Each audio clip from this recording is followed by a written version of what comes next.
கர்த்தருடைய படை. நம்ம உபத்திரவங்கள் வந்தாலும், எழுப்புதலுக்கு எதிரான காரியங்கள் வந்தாலும் தளர்ந்துராமல், இன்னைக்கு நம்ம வாசிக்க கேட்ட கர்த்தர் பேசின அந்த தீர்க்க தரிசன வார்த்தை, கர்த்தருடைய பிள்ளைகள் தளர்ந்துடக்கூடாதான். அப்படி அப்படி அப்படி அப்படி வந்தாலும் கிளைமேக்ஸில் நமக்கு தான் ஜெயம்.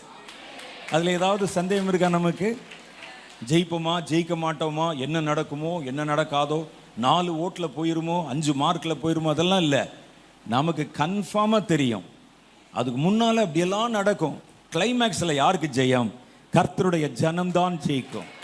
அதில் எந்த மாறுபட்ட கருத்தும் இல்லை, சந்தேகமும் இல்லை. சரி, இன்னைக்கு நம்ம நேற்று பார்த்த சில காரியங்களுடைய மிச்சத்தை நம்ம பார்க்க போகிறோம். நம்ம பார்க்கக்கூடிய காரியம், நம் வாழ்வது கடைசி காலம். இதில் நமக்கு எந்த சந்தேகமும் இல்லை. கடைசி காலத்தை குறித்து கர்த்தர் என்னென்ன சொல்லியிருந்தாரோ, அவர் மேலோட்டமாக சில காரியங்களை சொன்னால் முழுசாக சொல்ல முடியாதுல்ல, அது எல்லாம் தீவிரமாக நிறைவேறுகிற ஒரு காலகட்டத்துக்குள்ளே நம்ம வந்திருக்கிறோம். ஒரு 20 வருஷத்துக்கு முன்னால் நம்ம பார்த்ததை விட இப்போ நம்ம வாழ்கிற வாழ்க்கை, சமுதாயம் மாறுபட்டு போயிருக்கிறத பார்க்குறோம். கற்பனையே பண்ண முடியாத காரியங்கள் எல்லாம் உள்ளே வந்துருச்சு. விஞ்ஞானத்திலும் சரி, மருத்துவத்திலும் சரி, சமுதாயத்திலும் சரி, பாவம் செய்கிறதிலும் சரி, இன்னைக்கு நிறைய நவீனமான காரியங்கள் எல்லாம் உள்ளே வந்து விட்டது. நோவாவின் காலத்தில் எப்படி நடந்ததோ, மனுஷகுமாரன் வரும் காலத்தில் அப்படியே நடக்கும்.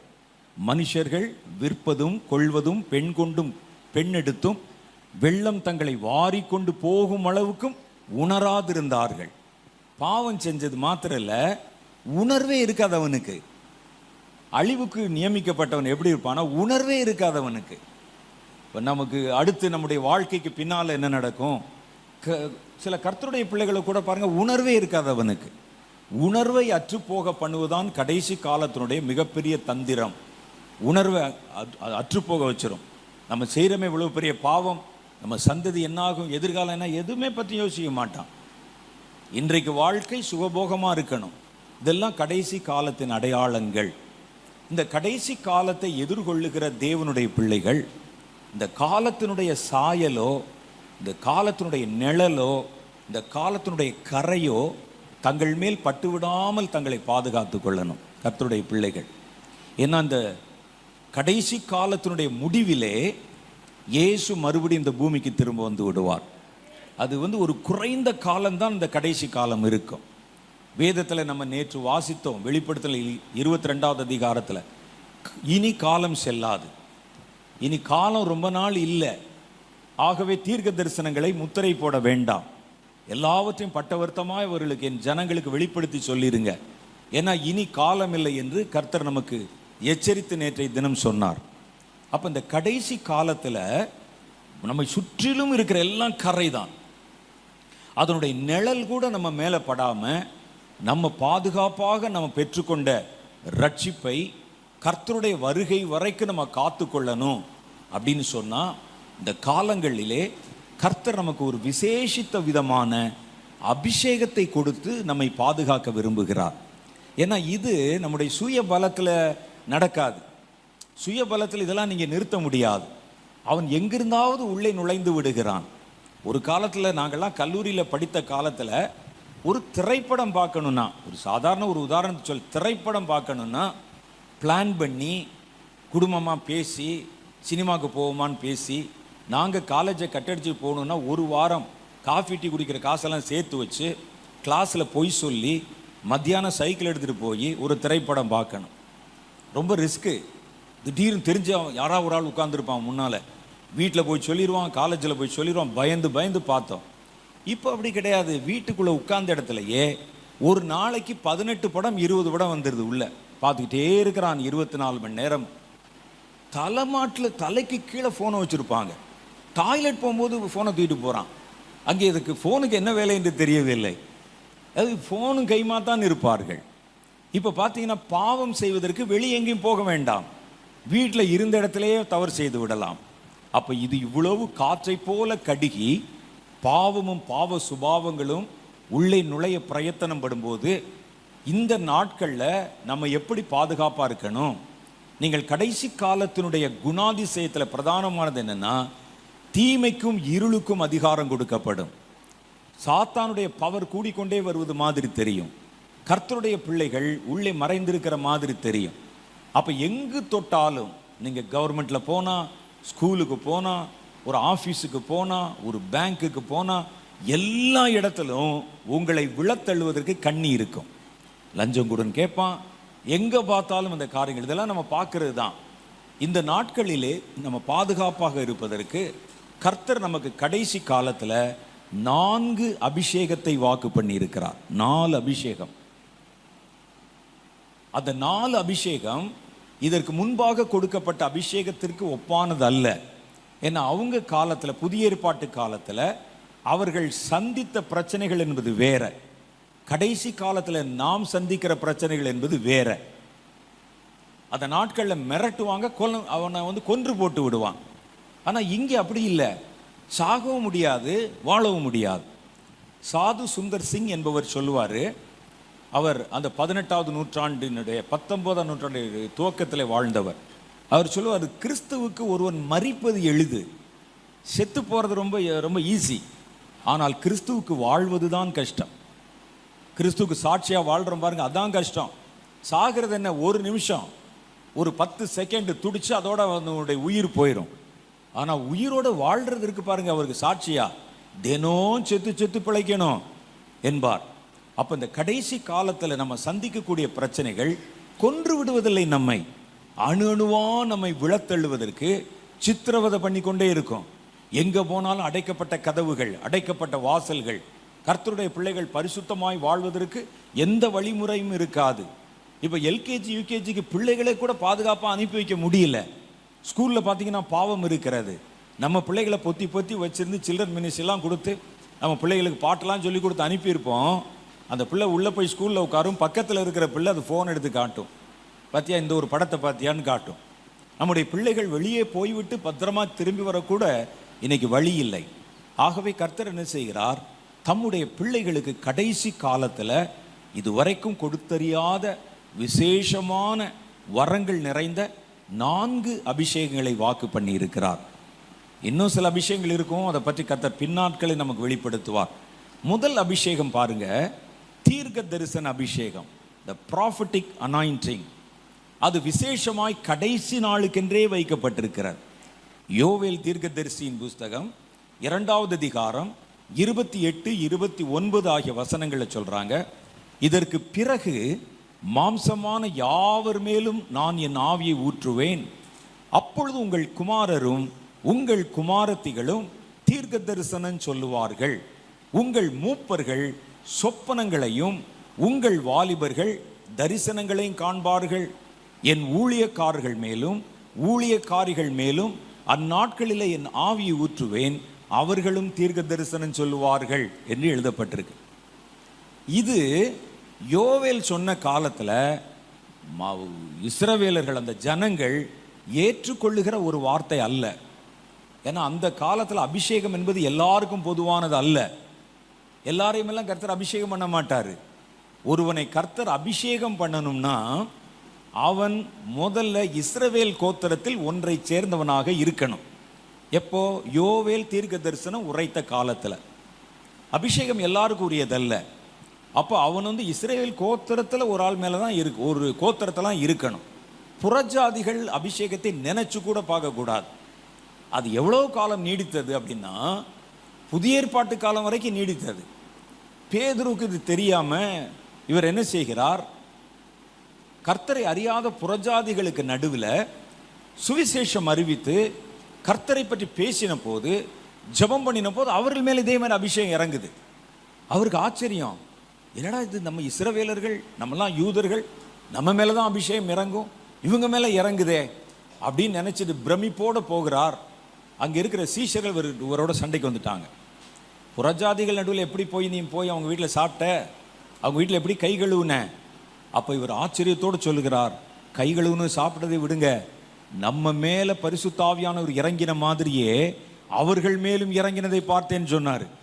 அப்போ அவருக்கு அது ஆச்சரியமாக இருந்தது. அவங்க நாட்டில் இருக்கிற புறஜாதியை சேர்ந்த ஒருவர் மேல் அபிஷேகம் இறங்குறதே அவங்களுக்கு டைஜஸ்ட் பண்ண முடியலைன்னா, திருப்பத்தூரில் நம்ம மேலே இறங்குனா அவன் ஒத்துக்குருவானா?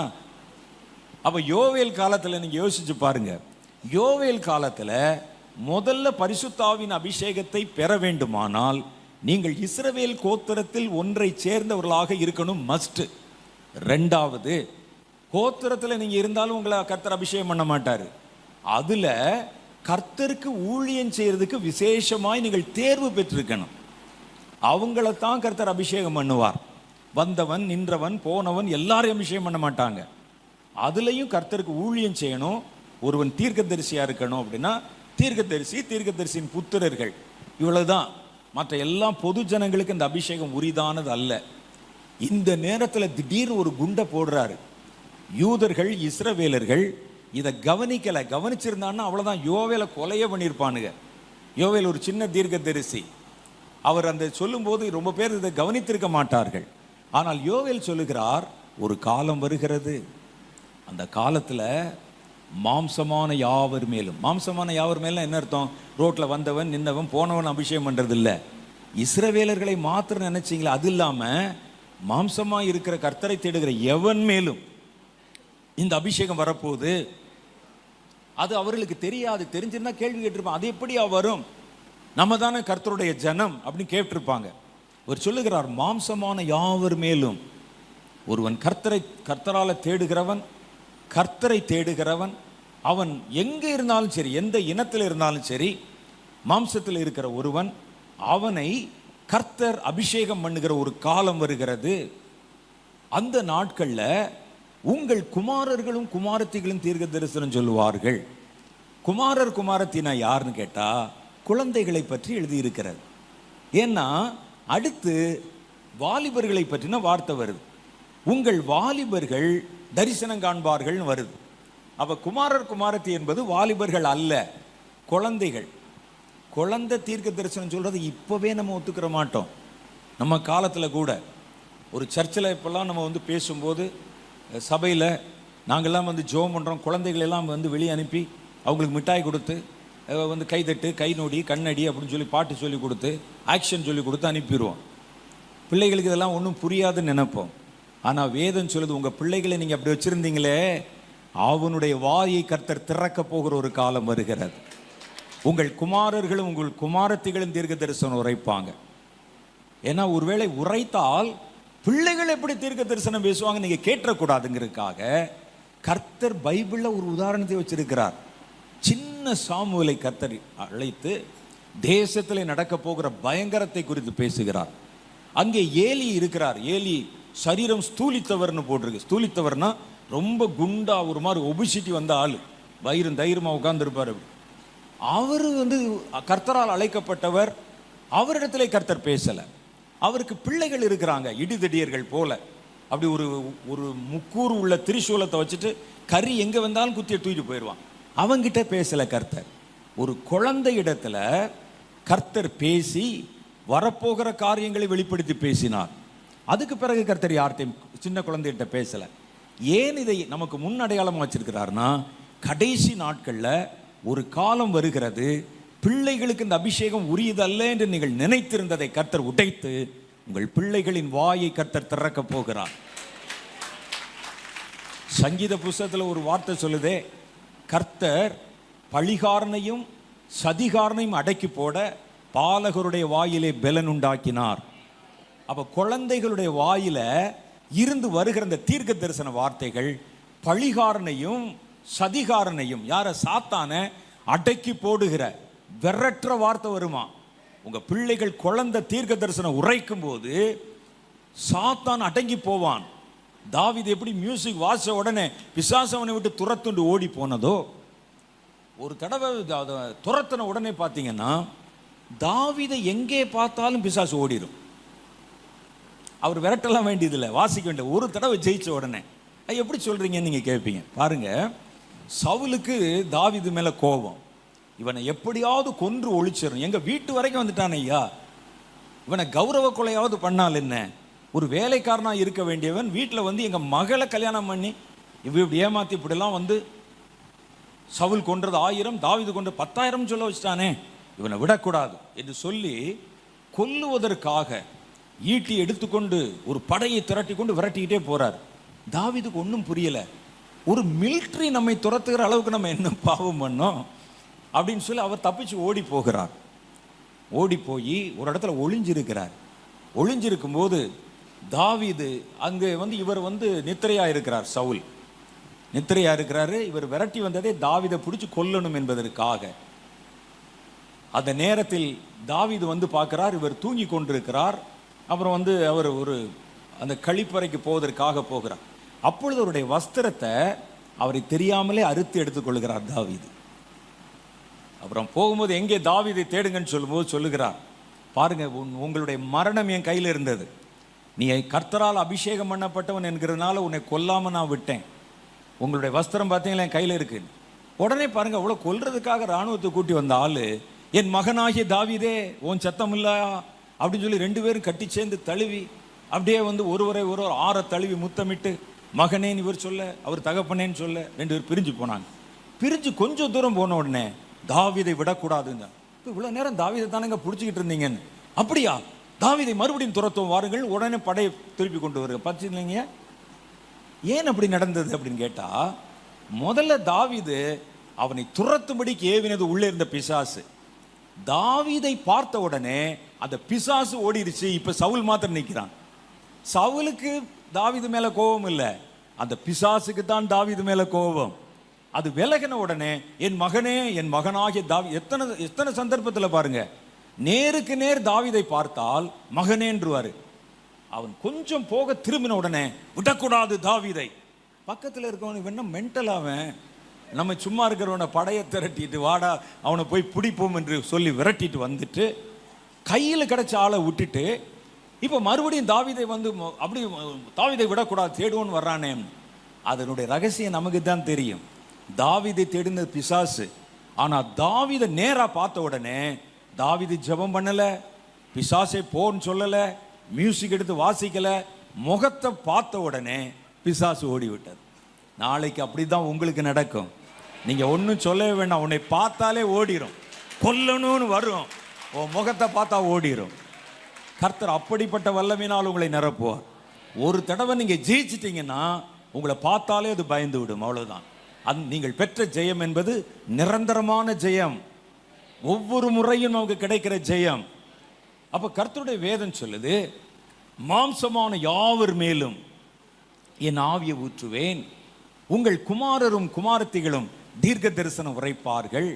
பாருங்க, எளியவர்கள், சின்ன பிள்ளைகள், இவர்களுடைய வாயிலிருந்து புறப்படுகிற வார்த்தையினால பழிகாரனையும் சதிகாரனையும் குற்றம் சாட்டுகிறவனையும் சாத்தானையும் கர்த்தர் துரத்தி போடுவார், அவங்க காலின் கீழே நசுக்கி போடுவார்.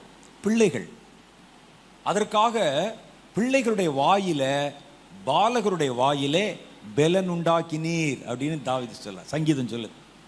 அந்த பெலன் தான் தீர்க்க தரிசனம். அந்த குழந்தைகள் உரைக்க போகிற தீர்க்க தரிசனம். வாலிபர்கள் என்று தனிப்பட்டு சொல்லியிருக்கிறதுனால குமார குமாரத்திகள் என்பது பிள்ளைகளை சொல்லுகிறார். நாளைக்கு பாருங்க, உங்கள் கர்ப்பம் திறந்து பிறந்த உங்கள் பிள்ளைகள் அப்பா அம்மான்னு சொல்றதுக்கு முன்னாலே தீர்க்க தரிசனம் சொன்னாலும் ஆச்சரியப்படுவதற்கு இல்லை. அந்த அபிஷேகம் அதை செய்யும். பிள்ளைகள் போய் ஆனாவனா படிக்கிறதுக்கு முன்னாலேயே கர்த்தர் உரைக்கிறார் சொல்லி தீர்க்க தரிசனம் சொல்லும். ஏன்னா வேதம் அப்படி சொல்லுகிறது. நான் உங்களும் எட்டுக்கட்டியெல்லாம் பேசல. உங்கள் குமாரர்களுக்கும் குமாரத்திகளுக்கும் இந்த அபிஷேகத்தை கர்த்தர் வாக்கு பண்ணி இருக்கிறார். உங்கள் வாலிபர்கள் தரிசனங்கள் காண்பார்கள், மூப்பர்கள் சொப்பனம் காண்பார்கள். பாருங்க, மூப்பர்கள் எங்க மாதிரி 60க்கு மேல உள்ள ஆட்கள். நாங்க சொப்பனம், ஏன்னா எங்களுக்கு கொஞ்ச நேரம் ஆச்சுன்னா தூக்கம் வரும். ஒரு சர்ச்சுக்கு போனால் அப்படி தூக்கம் வரும், அப்படியே கொஞ்ச நேரம் பார்ப்போம், எவ்வளோ நேரம் தான் இந்த ஆள் பிரசங்கம் பண்ணுவானோன்னு நீங்களாம் கேட்பீங்க. இந்த வயசானவர்களுக்கு தூக்கம் வரும். நான் யாரையுமே திட்ட மாட்டேன், ஏன்னா அவருடைய பலவீனம் அவங்களுக்கு தான் தெரியும். தூங்குறக்கா வர்றாங்க அவங்க. ஆனால் தூக்கம் வந்துடுது, என்ன செய்வது? அவர்கள் தூங்கணும்னு சொல்லி பிளான் பண்ணி யாரும் வர்றதில்லை. பிளான் பண்ணி யாராவது வர்றாங்களா? ஆனால் தூத்துக்குடி திருநெல்வேலி மாவட்ட கன்வென்ஷனுக்கு பிளான் பண்ணியே வருவாங்க, நான் பார்த்துருக்கிறேன். அந்த கன்வென்ஷன் 9 மணிக்கு தான் ஆரம்பிக்கும். அந்த கூட்டத்துக்கு வருகிறவர்களை பார்த்தீங்கன்னா வித்தியாசமாக இருக்கும். ஒரு பெட்டை தூக்கி கொண்டு, படுக்கை எடுத்துக்கொண்டு, ஒரு நிறைய பாய் எடுத்துக்கொண்டு உள்ள ஒரு தலாணி வர வச்சு, ஒரு சொம்பு, என்ன சொம்பு, அதில் தண்ணி வச்சுக்கிட்டு உட்காந்து எல்லாம் விரிச்சு போட்டேன் பேசும் அப்படின்னு உட்காந்து ஒரு கழிச்சு சாய்ந்து படுத்துட்டு தான் கேட்பாங்க. நம்ம எவ்வளவுதான் வானம் இடிக்கிறது பூமி பொழிகிறது கர்த்தர் வர்றாருன்னு பேசினாலும் அவன் கலங்க மாட்டான். நான் எந்திரிச்ச பிறகு வர சொல்லுங்கன்னு சொல்லிட்டு தூங்கிடுவார். அப்போ இங்கே நீங்கள் பார்க்குறீங்க, மூப்பர்களுக்கு தூக்கம் வரும். நம்ம ஆனால் தூங்கணும்னு வர்றதில்லை. என்ன செய்வது? பலவீனம் வரும். கர்த்தர் சொல்றார், தம்பி நீ தூங்கினாலும் ஊழியம் செய். உனக்கு நான் சொப்பனத்தில் பேசிடுறேன், விடு. வாலிபர்கள் முழிச்சிருந்தா தான் ஊழியம். மூப்பர்கள் நாங்கள் தூங்கினாலே ஊழியம்தான். ஆமா, தூங்கினாலே கர்த்தர் வந்து கனவுகள் சொப்பனங்கள் மூலம் தரிசனங்கள் மூலம் கர்த்தர் அவர்களோடு பேசுவார். ஊழியக்காரர்கள் மேலும் ஊழியக்காரிகள் மேலும் எல்லா ஊழியக்காரர்கள். ஒரு காலத்துல தீர்க்கதரிசினா தனி. ஆனா இப்போ ஒருவன் சுவிசேஷகனாய் இருப்பான், ஆனால் தீர்க்க தரிசன அபிஷேகத்தை பெற்றிருப்பான். ஒருவன் சபை மேய்ப்பராய் இருப்பார், ஆனால் தீர்க்க தரிசனம் சொல்லுவார். அப்ப இது எல்லா ஊழியர்களுக்கும் இந்த அபிஷேகம் பொதுவாய் வைக்கப்படும் அப்படின்னு கர்த்தர் வாக்கு பண்ணி இருக்கிறார். இது எப்ப நடக்குமா? அப்போஸ்தலர் 2:17 இன்னும் தெளிவா சொல்றாங்க, தீர்க்கதரிசியாகிய யோவேலால் உரைக்கப்பட்டபடி இது நடந்தேறுகிறது கடைசி நாட்களில். எப்ப நடக்குமா? கடைசி நாட்கள்ல. இந்த நாட்கள்ல ஒரு தீர்க்க தரிசன அபிஷேகம். இதை கடைசி நாள் அபிஷேகம்னு ஒரு பொதுவான அபிஷேகத்தை நம்ம சொல்லுவதில்லை. அவங்க அப்போஸ்தலர் 2வது அதிகாரத்தில் மேலறையில் 120 பேர் காத்திருந்தாங்க. காத்திருந்த பொழுது அவர்கள் மேல் பரிசுத்தாவி இறங்கினார். அந்த சத்தமே வித்தியாசமாக இருந்தது. அந்த நேரத்தில் அந்த பட்டணத்தில் ஒரு பண்டிகை அனுசரிக்கப்பட்டிருந்தது, வந்து பஸ்கா பண்டிகை. அதுக்கு பிறகு வருகிற இந்த பெந்தகோஸ்தே என்ற பண்டிகை, அது பஸ்கா பண்டிகையிலிருந்து 50வது நாள் வருகிற பண்டிகை. அதில் பெந்தகோஸ்த் என்றால் 50 என்று பொருள். அந்த 50வது நாள் கொண்டாடுற பண்டிகை. பல இடத்துலேருந்து ஆட்கள் வந்திருக்கிறாங்க. மேதியர், பெர்ஷியர், அவன் எல்லாரும் வந்திருக்கிறாங்க. எல்லாரும் வந்து அங்கே இருக்கிறாங்க. அவர்களுடைய திருவிழாக்கள் சத்தம் நிறைந்தவை. டம் டம்னு மேளமெல்லாம் போட்டு அடிப்பாங்க. அது மாதிரி நடந்து கொண்டிருக்கும் போது இதெல்லாம் மீறி கொண்டு ஒரு சத்தம் உண்டானது. ஒரு மேலறையில் வெறும் 120 பேர், மைக்கு கிடையாது, ஆம்பிளிஃபயர் கிடையாது, ஒன்றும் கிடையாது. ஆவிலை நிறைந்து ஒரு சத்தம் உண்டானது. அது ரோட்டில் போகிறவனெல்லாம் திரும்பி பார்க்க வைத்தது. என்னடா அந்த வீட்டில் திடீர்னு இப்படி கத்துறாங்க, என்னன்னு ஒன்று நமக்கு புரியலையே அப்படின்னு மேலே போனாங்க. மேலே போனவர்கள் அங்கே பார்த்தால் அந்த காட்சி வித்தியாசமாக இருக்குது. எல்லாரும் எங்கேயோ பார்த்துட்டு அவங்க வாட்டுக்கு அந்நிய பாஷை பேசுகிறான். அவர்கள் வந்து வெவ்வேறு பாஷைகளில் அந்நிய பாஷை பேசலை, பற்பல பாஷைகளில் பேசினாங்க. அங்கே கூடியிருந்த ஆட்கள் பார்க்குறாங்க, இவர்கள் கலிலேயராகிய மனுஷர் அல்லவா, சொந்த மொழியை ஒழுங்காக பேச மாட்டானே இவன். பாருங்க, தமிழ்நாட்டில் தமிழே ஒழுங்காக பேச மாட்டாங்க. அது மாதிரி சொந்த மொழியை ஒழுங்காக பேச மாட்டான். ஆனால் இவர்கள் நம்முடைய ஜென்ம பாஷையாகிய மேதிய மொழி, பெர்ஷிய மொழி, சீரிய மொழியிலெல்லாம் தெளிவாய் பேச கேட்கிறோமே என்றார்கள். அவர்களுக்கு இது என்ன நடக்குதுன்னு புரியல. ஏன்னா இது மாதிரி சம்பவம் எங்கும் நடந்ததில்லை. அவங்க தேவாலயத்துக்கு போயிருக்கிறாங்க, ஆசாரியன் பேசி பார்த்ததில்லை, அங்கே பலி கொடுக்குறவன் பேசி பார்த்ததில்லை. இங்கே மேலறையில் ஒரு குரூப் பேசுது. அவர்களுக்கு இது என்னன்னு புரியாதனால அவர்களுக்கு புரிந்த ஒரு கான்செப்டை அதில் கொண்டாந்து பொருத்தினார்கள். தண்ணி அடிச்சிருக்கிறான், போதை தெளியாமல் பேசிக்கிட்டு இருக்கிறாங்க. இதான் கடைசி அவங்க கொண்டு வந்த முடிவு. அப்பொழுது பேதுரு எழுந்து நின்று 11 பேரோடு எழுந்து நின்று, நீங்கள் நினைக்கிற மாதிரி நாங்கள் குடிச்சு வெறிச்சு மதுபான வெறி கொண்டிருக்கவில்லை. யோவேல் தீர்க்கதரிசியின் மூலம் உரைத்ததை போல கடைசி நாட்களிலே மாம்சமான யாவர் மேலும் என் ஆவியை ஊற்றுவேன் கர்த்தர் சொன்னார், அதுதான் நிறைவேறி இருக்கு என்று அவர்களுக்கு அங்கே வெளிப்படுத்தி காண்பித்தார். ஆனால் உண்மையில் என்ன தெரியுமா? அது யோவேல் உரைத்த தீர்க்க தரிசன ஆவியின் அபிஷேகம் அல்ல அது. ஏன்னா அவங்க மேலே இறங்கின ஆவியின் அபிஷேகத்தில் 9 வரங்கள் இருந்தது, 9 கனிகள் இருந்தது. அது சபைக்கடுத்த காரியத்தை செய்தது. ஆனால் யோவேல் உரைத்த தீர்க்க தரிசனத்தில் நீங்கள் நல்லா பார்த்தீங்கன்னா ஒரே ஒரு வரம் தான் இருக்கிறது, அது தீர்க்க தரிசன வரம். நீங்கள் நல்லா பாருங்க, அது குழந்தைகள் மேலே உண்டானா விழுந்தா அது அவர்களை தீர்க்க தரிசனம் உரைக்க வைக்கும். மூப்பர்கள் மேலே வந்தா அது சொப்பனம் பார்க்க வைக்கும். வாலிபர்கள் மேலே இறங்கினால் அவர்களை தரிசனம் காண வைக்கும். ஊழியக்காரர்கள் மேலே இறங்கினால் அது அவர்களை தீர்க்க தரிசனம் உரைக்க வைக்கும். இதில் வேற வரத்தை பற்றி ஏதாவது போட்டிருக்கா? சொப்பனம் காண்பது, தரிசனம் காண்பது, தீர்க்க தரிசனம் சொல்லுவது, இது எல்லாமே தீர்க்க தரிசன வரத்தினுடைய பல பகுதிகள். வேற வரத்தை பற்றி சொல்லலை. குணமாக்குவது, பிசாசை துரத்துவது, இது வேற எதுவுமே சொல்லலைங்க. அப்ப இந்த அபிஷேகம் என்பது அவர்கள் அப்படி நினைத்து கொண்டார்கள். அவங்களுக்கு அதை வெளிப்படுத்தி பேசினார். ஆனால் நல்லா யோசிச்சு பார்த்தீங்கன்னா, ஆழமாக பார்த்தீங்கன்னா, இந்த அபிஷேகம் அந்த சபையின் நாட்கள் அல்ல, நாம் வாழ்கிற இந்த கடைசி நாட்களில் தான் இறங்கி வர போகிறது. சபை அந்த நாள் கடைசி நாள் அல்ல. அதுக்கு பிறகு 2000 வருஷம் இருக்குது. சபையின் காலம் 2000 வருஷம் நீடித்து போயிருக்கிறது. அது கடைசி காலம் அல்ல. அவங்க அப்படி நினைச்சாங்க. அப்போஸ்தலர்கள் காலத்தில் அப்படித்தான் நினைச்சாங்க. நாம் வாழ்கிற இதுதான் கடைசி காலம். அவங்க எல்லாருடைய நம்பிக்கை எப்படி இருந்ததுன்னா, எங்கள் கண்கள் காண இயேசுவானவர் எழுந்தருளி போனார். அப்பொழுது எங்களுக்கு என்ன சொல்லப்பட்டது? நீங்கள் பார்க்கும்படி இந்த இயேசுவானவர் எப்படி எழுந்தருளி போனாரோ அப்படியே திரும்ப வருவார்னு சொன்ன உடனே போயிட்டு அடுத்த மாதம் வந்துடுவார்னா நினைப்பாங்க யாருமே. அப்படிதான் நினைப்பீங்க. இப்போ நான் சொல்கிறேன், சரி நான் போயிட்டு வர்றேன் அப்படின்னா என்ன நினைப்பீங்க? இவர் 2000 வருஷம் கழிச்சு வருவார்னா நினைப்பாங்க.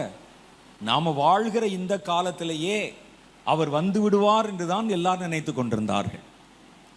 பவுல் கூட பல இடத்துல நிருபம் எழுதும் போது அப்பொழுது உயிருள்ளவர்களாகிய நாமும் என்று எழுதினார். அவரையும் சேர்த்துக்கிட்டார். ஆனால் அவர்கள் அல்ல, நாம தான் உயிருள்ளவர்களாகிய நம்ம தான் எழுந்தருளி போக போகிறோம் அவருடைய வருகையில். அப்போ அவர்களுக்கு என்ன தெரிந்ததுன்னா, இயேசு சொல்லிட்டு போனார், உங்கள் கண்கள் காண இந்த இயேசுவானவர் வானத்துக்கு எழுந்தருளி போனதை போல மறுபடியும் திரும்ப வருவார்னு சொல்லிட்டு போனாங்க. அதனால அவர் நம்முடைய ஆயுசு நாட்கள் முடிகிறதுக்குள்ள இயேசுவின் வருகை இருக்கும் என்று நம்பினார்கள். அதனால ஒருவரை ஒருவர் பார்க்கும் போதெல்லாம் மாரநாதா என்று சொல்லித்தான் வாழ்த்துவார்கள். இப்போ நம்ம தானே சொல்கிறோம், பிரைஸ் தி லார்டுங்கிறோம், ஆமேன்கிறோம், அல்லேலூயாங்கிறோம். ஒருத்தரை பார்த்தோன்னே பிரைஸ் தி லார்ட் பிரதர் அப்படின்னு சொல்கிறோம். மாற்றிட்டோம். ஏன்னா அந்த மாரநாதாங்கிற அந்த உணர்வெல்லாம் அற்று போய் ஆனால் அந்த நாட்கள் என்ன செய்வாங்கன்னா, ஒருத்தரை பார்த்தோன்னே மாரநாதா அப்படின்னு சொல்லி தான் வாழ்த்துவாங்க. அப்படின்னா கர்த்தர் வருகிறார் சீக்கிரம் அப்படின்னு அர்த்தமா. சொல்லி சொல்லி பார்த்தான், 100 வருஷம் ஆச்சு. அப்புறம் சரி மாற்றிடுவோம் அப்படின்னு மாற்றி இப்போ வேற என்னென்னமோ ஹாய்ங்கிறான், ப்ரோ அப்படிங்கிறான். பாஸ்டரை பார்த்து இல்லை ப்ரோ அப்படிங்கிறாங்க, பாஸ்டரை பார்த்து. அதுக்கு கேட்டால் அதுக்கு ஒரு வசனம் சொல்கிறான், யாரும் உங்களை பிதா என்று அழைக்க ஒட்டாதிருங்கள், நீங்கள் ஒருவருக்கு ஒருவர் சகோதரராக இருக்கிறீர்கள். அந்த சகோதரராக இருக்கிறத தான் நாங்கள் ப்ரோன்னு சொல்கிறோங்கிறான். வசனத்துப்படி தானேங்க சொல்கிறான். எப்படி தப்பு இருக்கும்? ஒரு பாஸ்டரை பார்த்தா ஹாய் ப்ரோ அப்படிங்கிறாங்க. எல்லாம் மாறி விட்டது. ஆனால் அந்த நாட்களில் இயேசுனுடைய வருகை நம்ம காலத்திலே இருக்கும் என்று நினைத்து கொண்டிருந்தார்கள். அப்படி நினைத்தார்கள். அப்போ அதனால சொல்றாரு, இதுதான் கடைசி காலம் என்று நினைத்து, கர்த்தர் கடைசி காலத்தில் நான் கொடுப்பேன் என்று சொல்லி வாக்குத்தத்தம் பண்ணின அபிஷேகம் இதுதான் என்று சொன்னாங்க. ஆனால் நீங்க ரெண்டையும் கம்பேர் பண்ணி பார்த்தீங்கன்னா, அவர்கள் காலத்தில் பெற்ற அபிஷேகத்தில் தீர்க்க தரிசன வரம் என்பது ஒரு பார்ட்டா தான் இருந்தது. அந்த ஆவியினாலே ஒருவனுக்கு குணமாக்கும் வரங்களும், அந்த ஆவியினாலே ஒருவனுக்கு ஞானத்தை போதிக்கும் வசனமும், அறிவை உணர்த்தும் வசனமும், அந்த ஆவியினாலே ஒருவனுக்கு விசுவாசமும், ஒருவனுக்கு தீர்க்க தரிசனம் என்று எழுதியிருக்கு. ஆனால் யோவேல் சொன்னதுல இந்த ஆவியினாலே ஒவ்வொருவனுக்கும் தீர்க்க தரிசனம் என்று எழுதப்பட்டிருக்கு. அதான் வித்தியாசம். அப்போ அவர்கள் பெற்றது அல்ல, அது சபைக்குரிய அபிஷேகம். இந்த கடைசி காலத்துக்குரிய அபிஷேகம் என்பது யோவேல் மூலம் உரைக்கப்பட்டது. அப்போஸ்தலர் 2வது அதிகாரத்தில் சொல்றாங்க, 17வது வசனத்தில், கடைசி நாட்களிலே மாம்சமான யாவர் மேலுமே ஆவி ஊற்றுவேன், அப்பொழுது உங்கள் குமாரரும் குமாரத்திகளும் தீர்க்க தரிசனம் உரைப்பார்கள், உங்கள் வாலிபர்கள் தரிசனங்களை அடைவார்கள், உங்கள் மூப்பர்கள் சொப்பனங்களை காண்பார்கள், என்னுடைய ஊழியக்காரர்கள் மேலும் என் ஊழியக்காரிகள் மேலும் அந்நாட்களில் என் ஆவியை ஊற்றுவேன், அப்பொழுது அவர்கள் தீர்க்க தரிசனம் சொல்லுவார்கள். அப்ப இந்த ஒரு ஆவி இந்த கடைசி காலத்தில்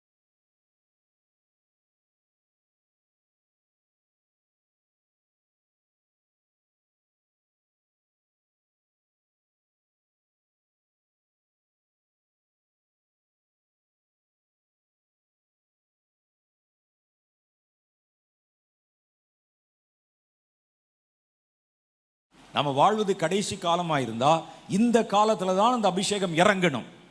நீங்கள் கடைசி காலத்தின் பிள்ளைகளாக, தேவ பிள்ளைகளாக இருந்தா நீங்கள் தான் கர்த்தருடைய டார்கெட். உங்களை தான் கர்த்தர் நிரப்ப விரும்புகிறார். உன்னுடைய நாவை தான் கர்த்தர் அசைய பண்ண விரும்புகிறார். உங்க பிள்ளைகளை தான் கர்த்தர் பேச வைக்க விரும்புகிறார். உங்கள் வாலிபர்கள் தான் தரிசனங்களை காண போகிறார்கள்.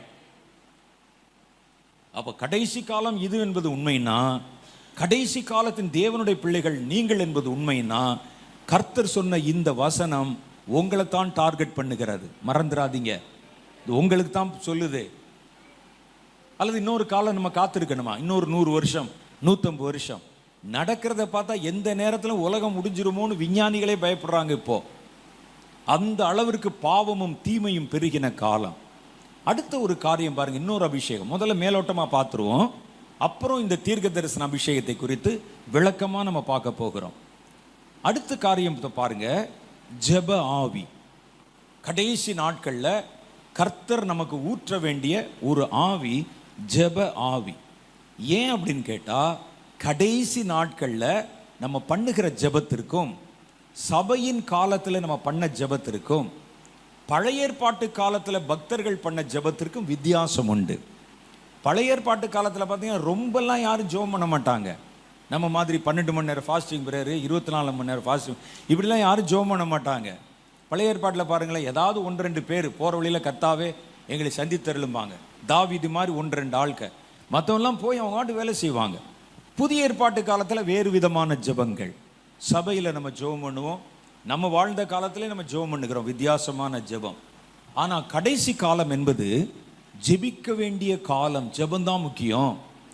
ஏன் கடைசி காலத்தில் ஜெபம் என்பது முக்கியம்னு கேட்டால், லூக்கா சுவிசேஷம் 21:36 சொல்லுகிறது, ஆகையால் இனி சம்பவிக்க போகிற இவைகளுக்கெல்லாம் நீங்கள் தப்பித்து மனுஷகுமாரனுக்கு முன்பாக நிற்க பாத்திரவான்களாய் எண்ணப்படும்படி எப்பொழுதும் ஜெபம் பண்ணி விழித்திருங்கள்.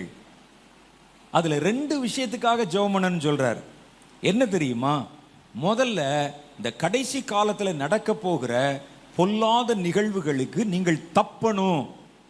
அது கர்த்தருடைய சித்தம், தப்பணும். அதுக்கு நீ ஜெபம் பண்ணா தான் தப்பிக்க முடியும். அலைகள் சமுத்திரம் புரண்டு வரலாம், மலைகள் உருண்டு விழலாம், ஆனா ஜெபம் பண்றவன அது தொடாது. அவைகளுக்கு நீங்கள் தப்பும்படிக்கு ஜெபத்தை கர்த்தர் நமக்கு ரெக்கமெண்ட் பண்ணுகிறார். ஜெபம் பண்ணுங்க. இது எந்த ஜெபத்தை அப்படி பண்ணா அப்படி சரியா வரும்? பரமண்டலங்களில் ஜெபத்தை 10 தடவை சொல்லிட்டா சரியா வருமா?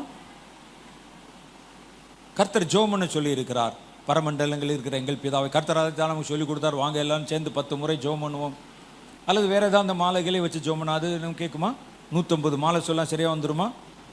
அல்லது நம்ம செய்கிற சபையிலே செய்கிறோமே இது வரைக்கும் சபை காலங்களில் அந்த ஜெபங்களை பண்ணினால், சுருக்க ஜெபங்கள், ஒவ்வொரு ஞாயிற்றுக்கிழமைக்கும் ஒரு ஜெபம் வச்சிருப்பாங்க, அல்லது அச்சடித்த புத்தகத்தில் இருக்கிற ஜெபங்கள் இருக்கும் சபையில். இதுக்கு முன்னால் அப்படி தான் நம்ம பழக்கம். நான் லுத்தரன் சபையை சேர்ந்தவன். நாங்கள் சின்ன வயசில் இருக்கும்போது நாங்கள் லுத்தரன் சபை, நாங்கள் 4 தலைமுறை கிறிஸ்தவர்கள். என்னுடைய தகப்பனார் கிறிஸ்தவர், அவருடைய தகப்பனார் கிறிஸ்தவர், அவருடைய தகப்பனார் கிறிஸ்தவர், நாங்கள் கிறிஸ்தவர். அப்போ 4 தலைமுறை நாங்கள் கிறிஸ்தவர்கள். என்னுடைய தாயார் தான் இந்து மார்க்கத்தை சேர்ந்தவர்கள். அதுக்கப்புறம் கல்யாணத்துக்கு பிறகு மாறிட்டாங்க. நாங்கள் 4 தலைமுறை கிறிஸ்தவர், லுத்தரன் சபையை சேர்ந்தவங்க. அதனால் எனக்கு தெரியும். நாங்கள் எங்கள் சர்ச்சில் லித்தானியா அப்படின்னு சொல்லி ஒரு ஆராதனை வைப்போம், லித்தானியா ஆராதனை. அதில் என்ன பேசினாலும் பாட்டாவே தான் பேசணும். வாருங்கள் சபையோரே அப்படிம்பாரு. ஆமாம் வந்துட்டோம் பாஸ்டரே அப்படின்னு நாங்கள் பேசுவோம். அப்புறம் கடைசியில் போய் வாருங்கள்னு சொல்லி பாடல்லையே பாடி முடிக்க பிறகு லித்தானியா சர்வீஸ். அதில் ஜெபமுமே பாட்டாக வரும். இப்போ இந்த ஜெபத்தை பண்ணால் இதில் தப்பிக்க முடியுமா? அல்லது சுருக்க ஜெபங்கள் பண்ணுகிறோமே, இயேசு சிலுவையில் அறையப்படுவதற்கு முன்பாக வருகிற முதலாவது ஞாயிறின் சுருக்க ஜெபம் அப்படின்னு சுருக்க ஜெபம் சொன்னேன், எல்லாரும் ஜெபிப்போம் அப்படின்னு சொல்லி அந்த பக்கத்தை எடுத்து ஜெபம் பண்ணுறேன், அது சரியா வருமா? அல்லது வீட்டில் உட்காந்து நீங்களே சொல்லுங்க, நம்ம என்னென்ன ஜெபமெல்லாம் இது வரைக்கும் பண்ணுறோம். ஆண்டவரே எங்கள் குடும்பத்தின் கஷ்டத்தை பாரும், நஷ்டத்தை பாரும், பிள்ளைகளை பாரும், என் புருஷனை பாரும், அவனு குடியிலிருந்து மறந்துடும். இந்த ஜெபம் உங்களை காப்பாற்றுமா? இப்போ என்ன ஜெபத்தை கர்த்தர் சொல்றாரு? இந்த ஜெபம், கர்த்தர் சொல்ற இந்த ஜெபம், இதுவரை நீங்கள் வழக்கமாய் செய்து கொண்டிருக்கிற ஜெபங்களை எல்லாம் தாண்டி வேறொரு ஜெபம். அது இந்த கடைசி காலத்தின் பயங்கரங்கள்ல இருந்து உங்களை பாதுகாக்கும்.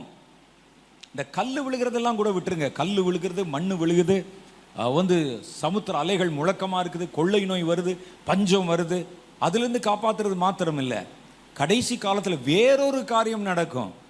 கள்ள தீர்க்க தரிசிகள், கள்ள உபதேசிகள், இவங்கிட்ட தப்பிக்கிறது தான் ரொம்ப கஷ்டம்.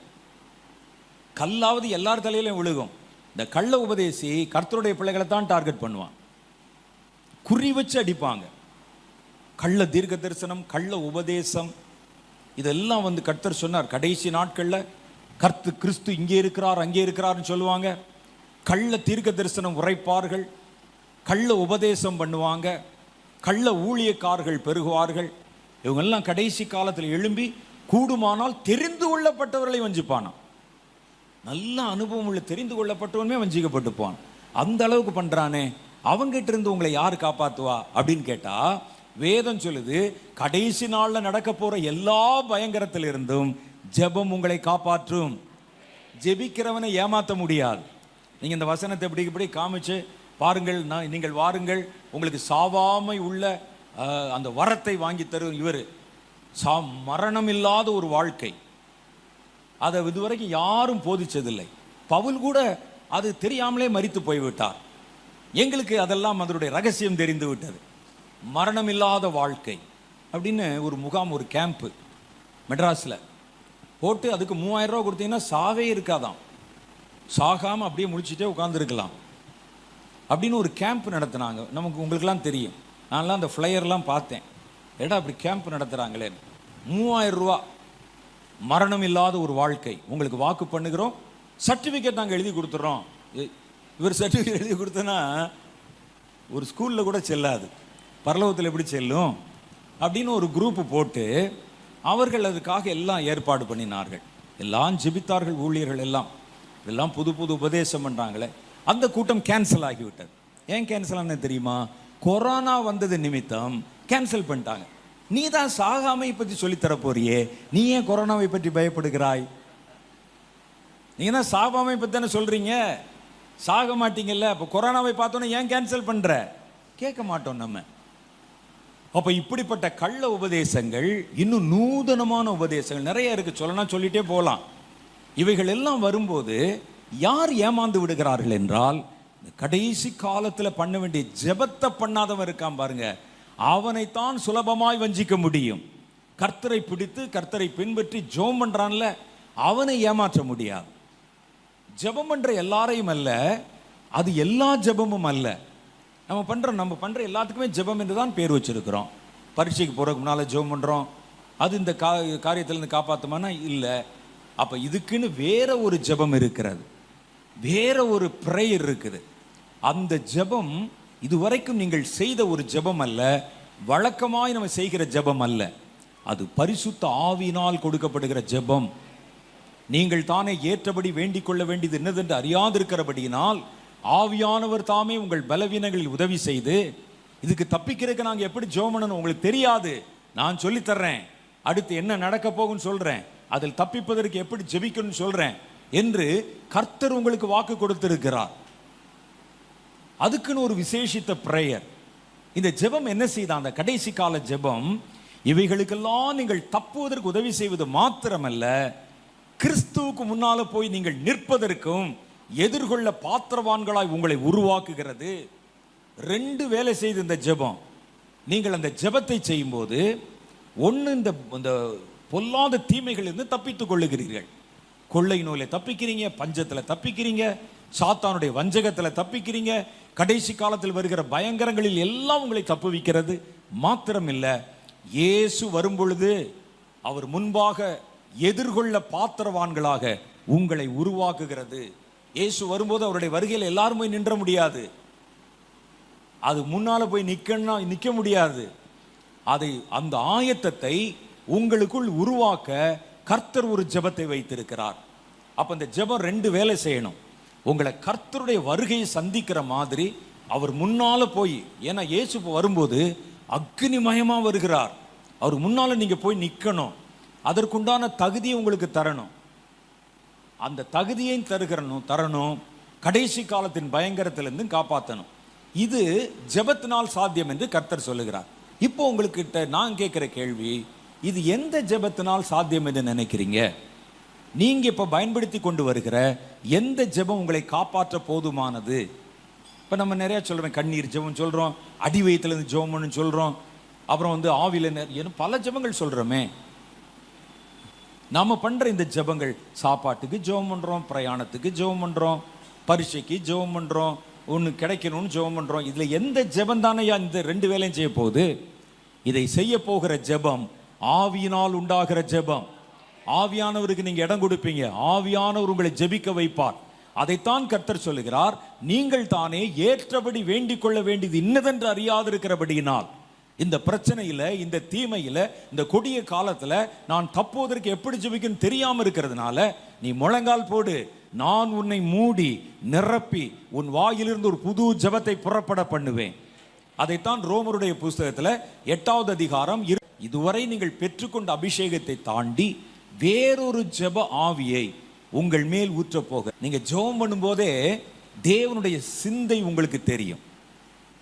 அடுத்து என்ன நடக்க போகுது, என்ன புஸ்தகத்திலே குறிக்கப்பட்டிருக்கு உங்களுக்கு தெரியும். ஆவியானவர் அடுத்து எப்படி செயல்பட போகிறார், அந்த சித்தம் உங்களுக்கு தெரியும். ஒரு தீர்க்க தரிசனம் மாதிரி இருக்கும், ஜெபம் மாதிரி இருக்கும். இதை புரிந்து கொண்டு ஜெபம் பண்ணுகிறது தான் அந்த ஆவியானவர் நம்ம கொடுக்கிற ஒரு விசேஷித்த ஜெபம். நீங்க இப்ப பண்ற சாதாரண ஜெபம் அல்ல. கர்த்தர் கடைசி காலத்துல இவைகளை தாங்கவும் தடுக்கவும் ஜெயிக்கவும், அதற்கப்புறம் கர்த்தர் வரும் பொழுது கரைபடாமல் போய் நிற்கவும். இப்ப பாருங்க, இந்த கடைசி காலத்துல நீங்க மூச்சு விட்டா கூட கரைபட்டு போகிறீர்கள். கண்ணை ஏறெடுத்து பார்த்தாலே கரைபட்டு போறீங்க. இவைகளில் இருந்தெல்லாம் உங்களை கழுவி சுத்திகரித்து அவருடைய வருகையிலே நிற்க பாத்திரவான்களாய் எண்ணப்படும்படிக்கு உங்களை உருவாக்கவும் ஒரு ஜெபம் நமக்கு கட்டளையிடப்படுகிறது.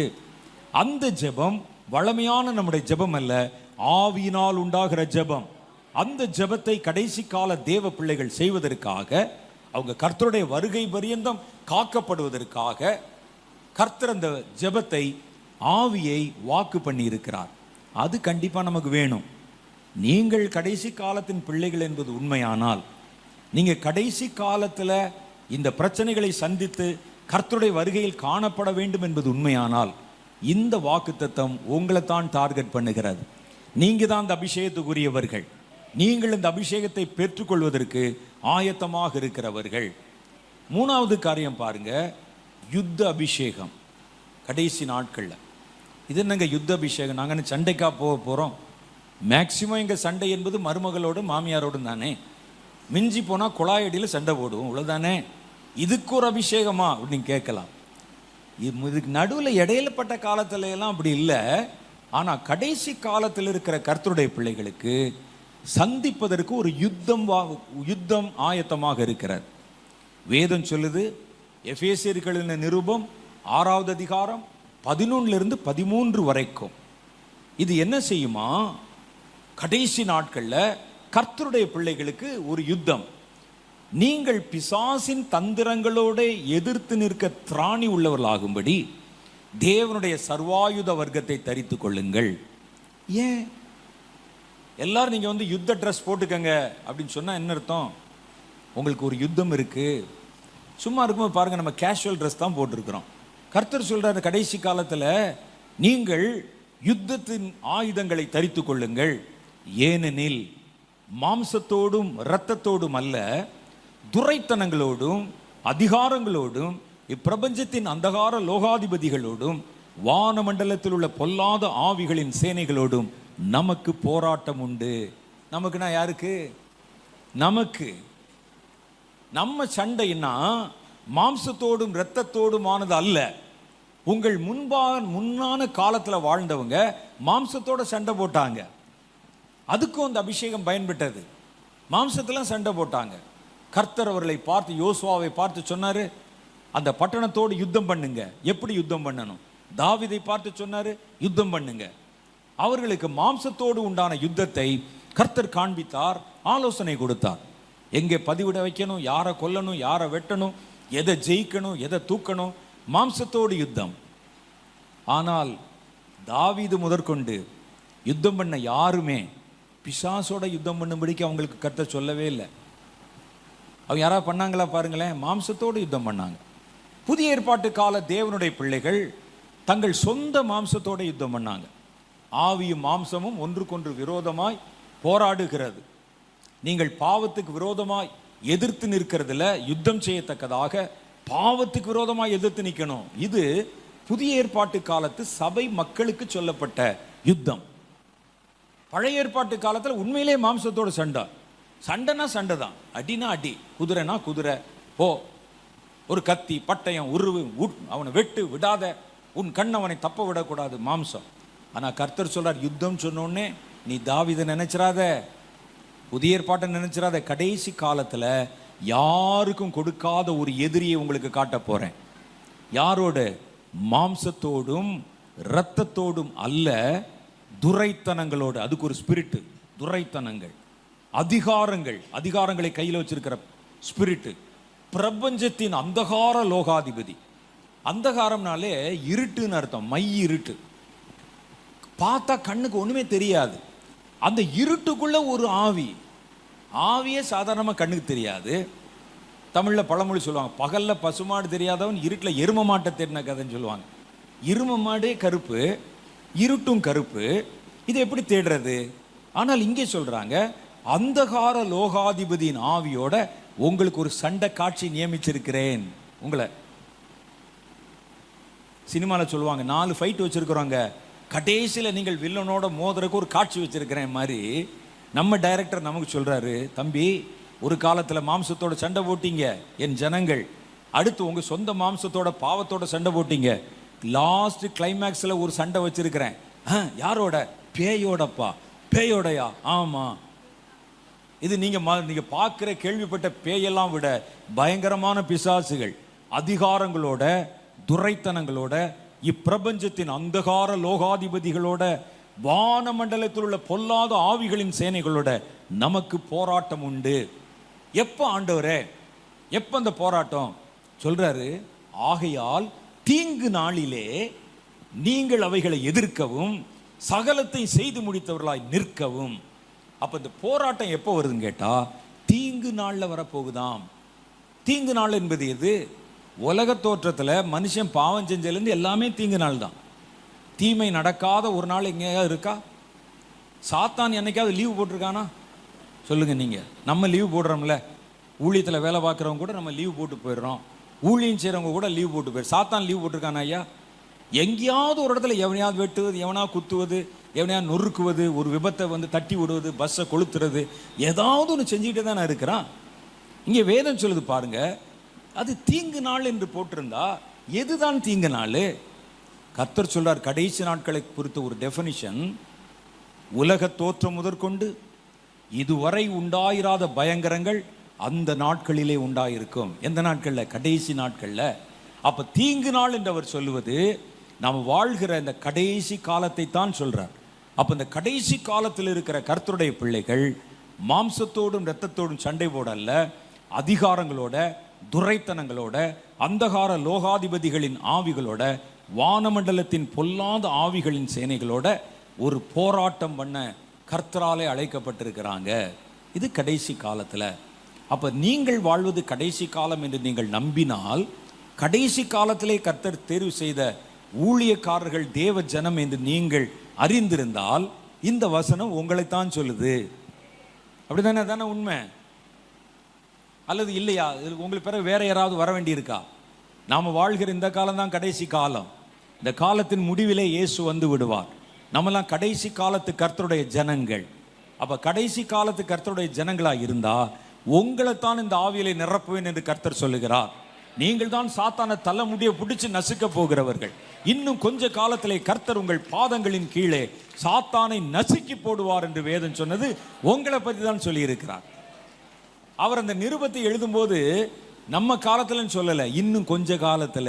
அவருக்கு தெரியும், இப்போ என் சமகாலத்தில் வாழ்கிற இவர்கள் அல்ல, இன்னும் கொஞ்ச காலத்திலே வருகிற கடைசி கால தலைமுறை வருது பாருங்க, அவர்கள் காலின் கீழே கர்த்தர் சாத்தானை மிதித்து போடுவார். நீங்க தான் மிதிக்க போறீங்க. சாத்தானை நசுக்க போகிற ஒரு கூட்டம் வருகிறது. அது கடைசி காலத்துல வருகிறது என்று கர்த்தருடைய வேதம் நமக்கு சுட்டி காட்டு. 4வது ஒரு அபிஷேகம். இந்த அபிஷேகம் இதுவும் கடைசி கால அபிஷேகம் தான். கடைசி காலத்தில் நடத்தப்பட வேண்டிய மிக முக்கியமான ஒரு காரியம் என்னன்னா, கர்த்தருடைய சுவிசேஷம் உலகம் முழுவதிலும் சாட்சியாக பிரசங்கிக்கப்படணும். இது கடைசி காலத்தில். கடைசி காலத்தினுடைய அடையாளத்தை இயேசுவிடத்தில் கேட்டபோது அவர் சொன்ன அடையாளம் எல்லாமே நெகட்டிவ் தான்.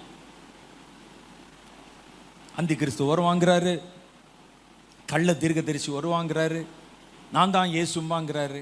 இந்த பக்கத்தில் அலைகள் முழக்கமாக இருக்கும், நட்சத்திரம் தலையில் விழும், மலைகள் பெயர்ந்து விழும், நிலநடுக்கங்கள் உண்டாகும் அப்படின்னு நிறைய சொல்லிக்கிட்டே வர்றாரு. வஞ்சிக்கிறவங்க எழும்புவாங்க சொல்றாரு. அதில் ஒரே ஒரு விஷயம் சொல்றாரு, நல்ல விஷயம்.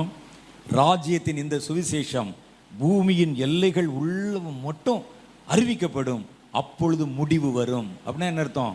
முடிவு வர்றதுக்கு முன்னால இது நடத்தப்படணும். அப்போ சுவிசேஷம் அறிவிக்கப்படணும். அப்போ இந்த சுவிசேஷத்தை அறிவிக்க ஒரு அபிஷேகம் இருக்கிறது. அந்த அபிஷேகம் இந்த முடிவு காலத்தில் அறிவிக்கிற சுவிசேஷர்களுக்கானது. நடுப்பட்ட காலத்தில் சுவிசேஷம் அறிவிச்சது வேற. இந்த கடைசி காலத்தில் சுவிசேஷம் அறிவிப்பது என்பது சாதாரண விஷயம் அல்ல. நான் பிரதர் வின்சென்ட் ராஜ் அவர்கள் நாங்கள்லாம் ஊழியம் ஆரம்பித்த போது சுவிசேஷம் அறிவித்த சுலபமாக இருந்ததை போல இப்போ இருக்கிறது இல்லை.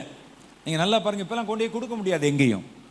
சில இடங்களில் நாங்கள் போய் ஊழியம் செய்வதற்கு சுவிசேஷம் அறிவிக்க கிராமத்துக்கு போனால் அவங்க எங்களுக்கு விருந்து வச்சு அனுப்புவாங்க. கடவுளை பற்றி சொல்ல வந்திருக்கீங்க, எங்கள் நல்லதை பற்றி சொல்ல வந்திருக்கிறீங்க, சாப்பிட்டு போங்கன்னு சொல்லுவாங்க. இப்போ அப்படி இல்லை. ஊருக்குள்ளே வரக்கூடாது, வெளியே போர்டு போட்டு வச்சுருக்கிறான். பிற மதஸ்தர்கள் நோட்டீஸ் எல்லாம் வைத்துக்கொண்டு உள்ளே வரக்கூடாது, வந்தால் வெட்டுவோம் அப்படின்னு போட்டு. இவன் கிராமத்து மக்கள் அப்படின்னு என்ன செய்யறது? இந்த நீங்கள் அறிவிக்க போகிற இந்த கடைசி கால களம் இருக்கு பாருங்க, சாதாரணமானதல்ல.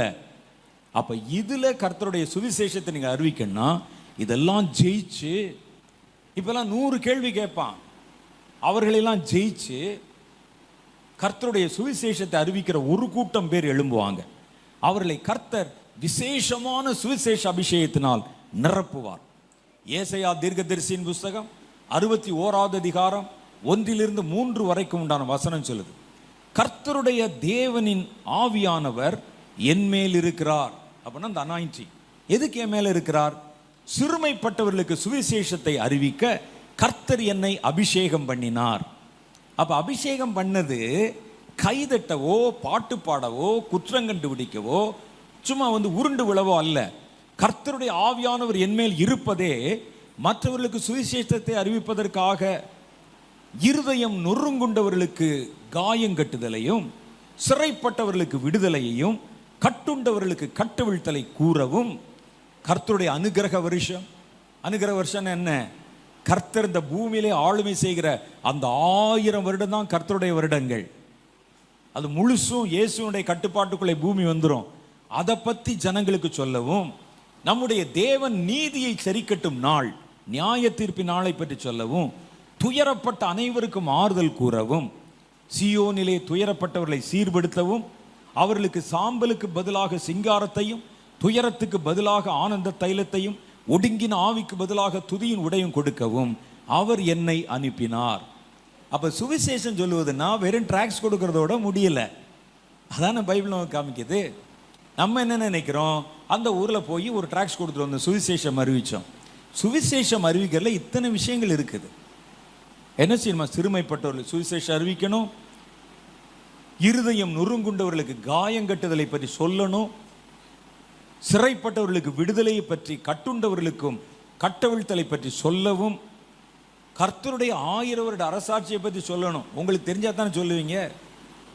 1000 வருட அரசாட்சியில் எப்படிமா இருக்கும் சொல்லுங்க, கேட்டால் உங்களுக்கு தெரியுமா? சுவிசேஷத்தில் சொல்லணுமாமே. கடைசி காலத்தில் சுவிசேஷ அபிஷேகம் உங்களுக்குள்ள இருந்ததுன்னா இதெல்லாம் நீங்க முழுமையான சுவிசேஷத்தை சொல்லுவீங்களே. அப்ப அனுகிரக வருஷம் என்றால் என்ன?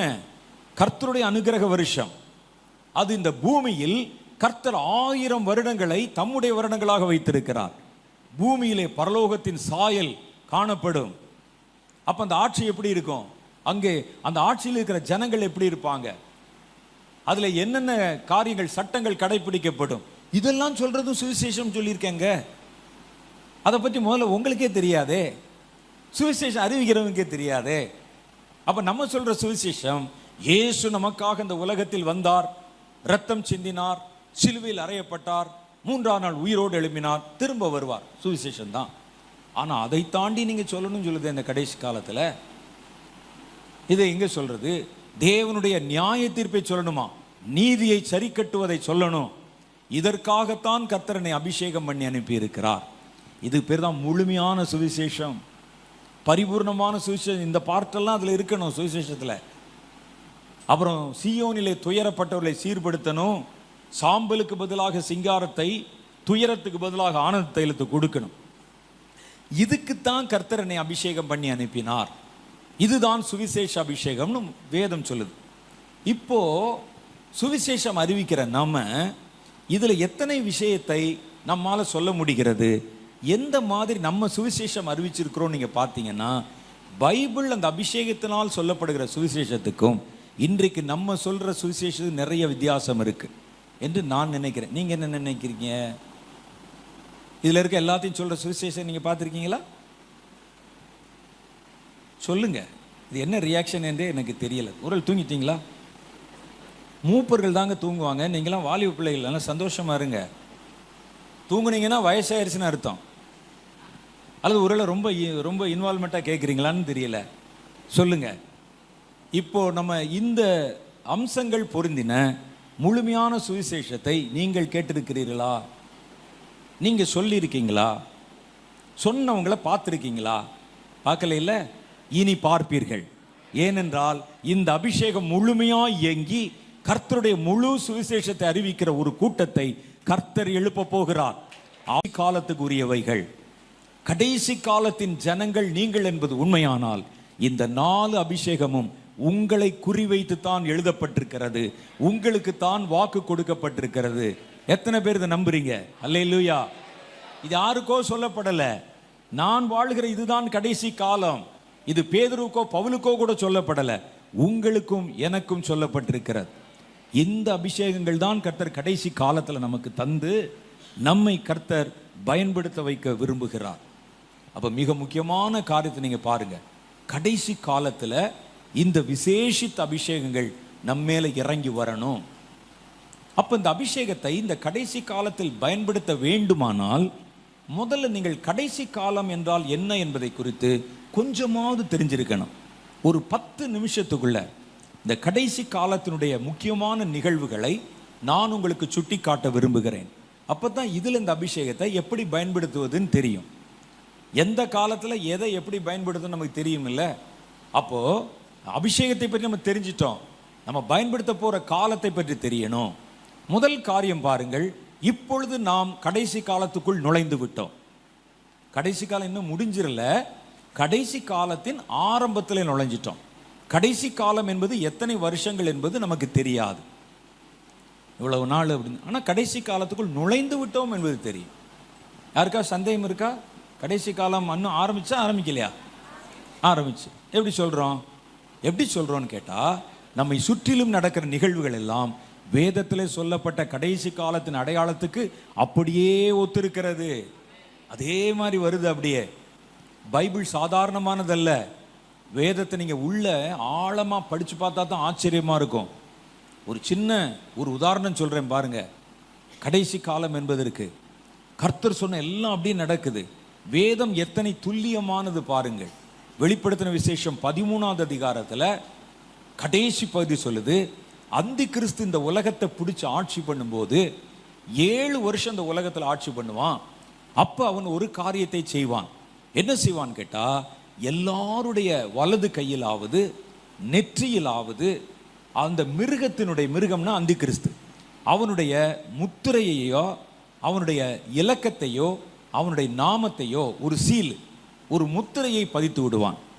அந்த முத்திரை பதிக்கப்பட்டவர்கள் தவிர வேறு ஒருவரும் விற்கவும் கொள்ளவும் கூடாதபடி செய்தது. இந்த முத்திரை இருந்தால் தான் நீங்க விற்க முடியும், முத்திரை இருந்தால் தான் வாங்க முடியும் அப்படின்னு சொன்னது. இப்போ நம்ம பாருங்க, இந்த வசனம் எழுதப்பட்ட காலத்தில் ஒரு பொருளை விற்பதற்கும் வாங்குவதற்கும் பணத்தை தான் ஊடகமாக பயன்படுத்திட்டு வந்தாங்க. காசு கொடுத்தா ஒரு பொருளை விற்கலாம், காசு கொடுத்து ஒரு பொருளை வாங்கலாம். இந்த பணம் தான் அதற்கு ஒரு முக்கியமான ஒரு அடையாளமாக இருந்தது. அதுக்கு முன்னால் இருந்த காலங்களில் ஒரு பண்டத்தை கொடுத்து பண்டமாற்று முறை என்று சொல்லுகிற பார்ட்டர் சிஸ்டம் என்ற ஒரு முறை இருந்தது. ஒரு பொருளை கொடுத்து இன்னொரு பொருள் வாங்குவாங்க. இப்போவும் கூட அது மறக்காம ஒரு சில காரியத்தை வச்சிருக்கிறாங்க. ஈயம் பித்தாளையை கொடுத்தீங்கன்னா பேரிச்சம்பளம் கொடுப்பான், காசு கொடுக்க மாட்டான். பழைய தட்டு கொண்டே போட்டிங்கன்னா பேரிச்சம்பளம் கொடுப்பாரு, இவ்வளவு சாப்பிட்டு போமா. அதுக்கு பேர் தான் பண்டமாற்று முறை, பார்ட்டர் சிஸ்டம். ஒரு காலத்தில் அப்படி தான் நிறைய ஒவ்வொரு பொருளையும் அரிசியை கொண்டே கொடுத்துட்டு புளி வாங்கிட்டு வருவாங்க. மலையில் விளையக்கூடிய மலை பொருளை கொடுத்துட்டு கீழே உப்பு வாங்கிட்டு போவாங்க. எல்லாம் நம்ம பார்த்துருக்கிறோம் நிறையா. ஆனால் அதுக்கு பிறகு காசு அப்படின்னு ஒரு மெத்தட் கொண்டாந்தாங்க. ஒவ்வொரு பொருளை தூக்கி கொண்டு கொடுக்கறதுக்கு பதிலாக அந்த பொருளின் மதிப்புக்கு ஒரு பணம், அந்த பணத்தின் வழியாக தான் விற்கவும் வாங்கவும் முடியுது. யோவான் இந்த வார்த்தைகளை எழுதும்போது கூட அதுதான் சாத்தியம், அப்படிதான் இருந்தது. ஆனால் அந்த 2000 வருஷத்துக்கு முன்னால் பணத்தின் மூலம் விற்கவும் கொள்ளவும் முடியக்கூடிய அந்த நேரத்தில் அவர் ஒரு காரியத்தை சொல்லுகிறார். கடைசி நாட்களில் பணத்து வழியால் முத்திரை வழியாக விற்கவும் வாங்கவும் செய்வாங்க. நான் பார்த்தேன் ஒரு முத்திரை, அந்த முத்திரை வழியாக விற்கவும் வாங்கவும் செய்தது அப்படின்னு சொல்ல. அது எப்படி முத்திரை வழியாக வாங்க முடியும்? அது நமக்கு புரியவே இல்லை. முந்தின நாட்களில் இந்த வார்த்தைகளை பற்றி பேசினவங்க ஆளுக்கு ஒன்று சொன்னாங்க. டாட்டு வரைஞ்சி விட்ருவான்னு சொன்னாங்க. ஒரு ஆள் ஒரு ரப்பர் ஸ்டாம்பு வச்சு நெத்தியில் அடிச்சிருவாயா அப்படின்னு சொன்னாங்க. என்னென்னமோ சொன்னாங்க. ஆனால் வேதத்தில் நீங்கள் நல்லா பாருங்கள், வெறும் டாட்டுவெல்லாம் அடித்தது வழியாக எப்படி விற்கவும் வாங்கவும் செய்கிறது. இன்னைக்கு நம்ம வாழ்கிற காலத்தில் முத்திரை மூலம் வணிகம் என்பது சாத்தியமாக்கப்பட்டிருக்கிறது.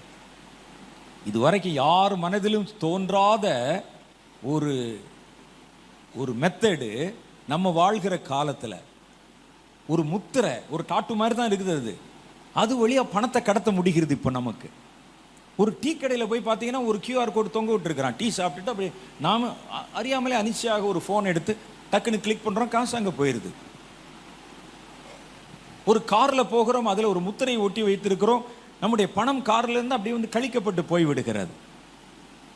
ஃபோனில் வச்சிருக்கிறோம் QR கோடு, சபையில் தொங்க விட்டுருக்கிறாங்க. இப்போது நிறையா சர்ச்சில் காணிக்கை பாட்டு பாடும்போது கையில் காசு இல்லையே என்று யாரும் கலங்க வேண்டாம், ஃபோனில் இருந்தால் கூட பரவாயில்ல, முத்திரை தொங்குகிறது, முத்திரை வழியாக காணிக்கை அனுப்புங்கள்னு சொன்னால் ஜிபேயில் அனுப்புகிறேங்க. அதை வந்து நீங்கள் QR கோடை ஸ்கேன் பண்ணால் போதும், காசு அங்கே போயிடுது. இந்த QR கோடு என்ற ஒரு முத்திரை வழியாக பணத்தை கடத்தி ஒரு பொருளை விற்க வாங்க முடியும் என்பது 2000 வருஷத்துக்கு முன்னால் ஒரு மனுஷனுடைய சிந்தனையில் எப்படிங்க உதிக்கும்? அப்போ அது கர்த்தருடைய ஆவியானவர் இல்லாமல் வேறு யாரு? அதனால தான் சொல்கிறேன், வேதம் வேதம்தான். வேதம் சொன்னால் அதுக்கு மேலே இது மறுப்பே கிடையாது. என்னைக்கோ நடக்க போகிறத யாருமே யோசிச்சு பார்க்க முடியாத, 20 வருஷத்துக்கு முன்னால் கூட நம்ம யோசிக்க முடியாத ஒரு காரியத்தை 2000 வருஷத்துக்கு முன்னால் வேதம் யோசித்து சொல்லி இருக்கிறது. கடைசி காலத்தில் இதெல்லாம் நடக்கும். இப்போ நம்மளை அப்படியே கொஞ்சம் கொஞ்சமாக ட்ரெயின் பண்ணுறானுங்க. முத்திரை வழியாகத்தான் நீங்கள் விற்க முடியும், வாங்க முடியும்னு. கவர்மெண்ட் உலகத்தில் பல நாட்டு அரசாங்கங்கள் பணத்தை அச்சிடுவதை குறைத்து கொண்டே வருகிறார்கள். டிஜிட்டல் கரன்சி, டிஜிட்டல் மணி கடைசி காலத்தில். அப்போ இந்த முத்திரை வழியாக விற்பதும் வாங்குவதும் உங்களுக்கு அந்த நேரத்தில் அந்நிய காரியமே தெரியவே தெரியாது. இப்போ இருந்தே உங்களை பழக்கப்படுத்திட்டா. அப்போ இதை இன்னைக்கு எல்லா இடத்துலையும் அறிமுகப்படுத்துகிறாங்க. நாளைக்கு என்ன சொல்லுவாங்க, அந்த முத்திரையை உங்கள் கையிலே பதித்து கொண்டால் ரொம்ப சுலபமாக இருக்கும்னு வருவாங்க. அப்போ நீங்கள் அதை வித்தியாசமாக பார்க்க மாட்டீங்க, ஏன்னா நம்ம தான் பழகிட்டோமே. அப்போ கொஞ்சம் கொஞ்சமாக கிராஜுவலாக இந்த முத்திரை கலாச்சாரத்துக்குள் நம்மை நடத்துவதற்கு எப்போ இருந்து ஆரம்பிச்சாங்களோ நீங்கள் கடைசி காலத்துக்குள் நுழைந்து விட்டீர்கள். இப்போ உங்களை ட்ரெயின் பண்ணுறாங்க. கடைசி காலத்தின் கடைசி பீக்கில் வர்ற உபத்திரவ காலத்துக்கு போய் உங்களை ட்ரெயின் பண்ணுறாங்க.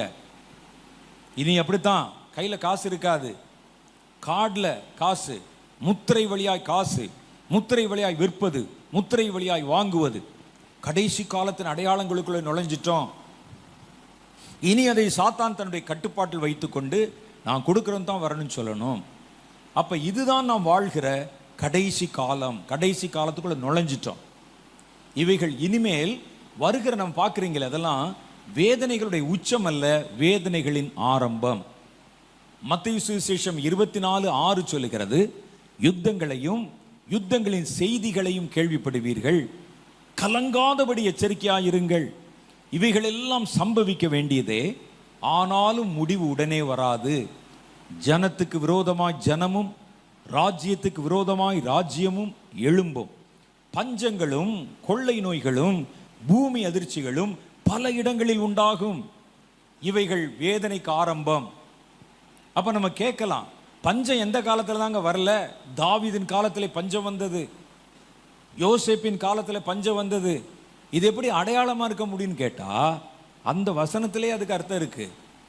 ஒரு பஞ்சம் வந்தால் உலகத்தின் பல இடத்துல ஒரே நேரத்தில் வரும்.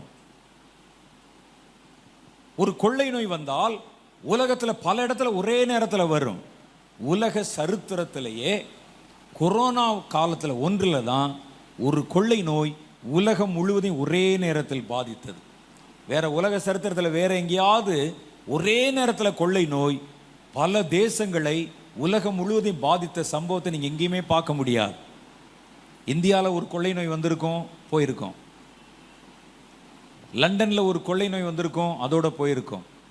ஸ்பெயினில் ஒரு கொள்ளை நோய் வந்திருக்கும், அதோட போயிருக்கோம். ஆனால் ஒரே ஒரு கொள்ளை நோய் தான் நம்ம காலத்தில் உலகம் முழுசு ஒரே நேரத்தில் வந்தது. இது கடைசி காலத்தின் அடையாளம். இதுதான் கடைசி காலம். நுழைஞ்சிட்டோம் உள்ள. அப்போ நம்ம வாழ்வது கடைசி காலம்.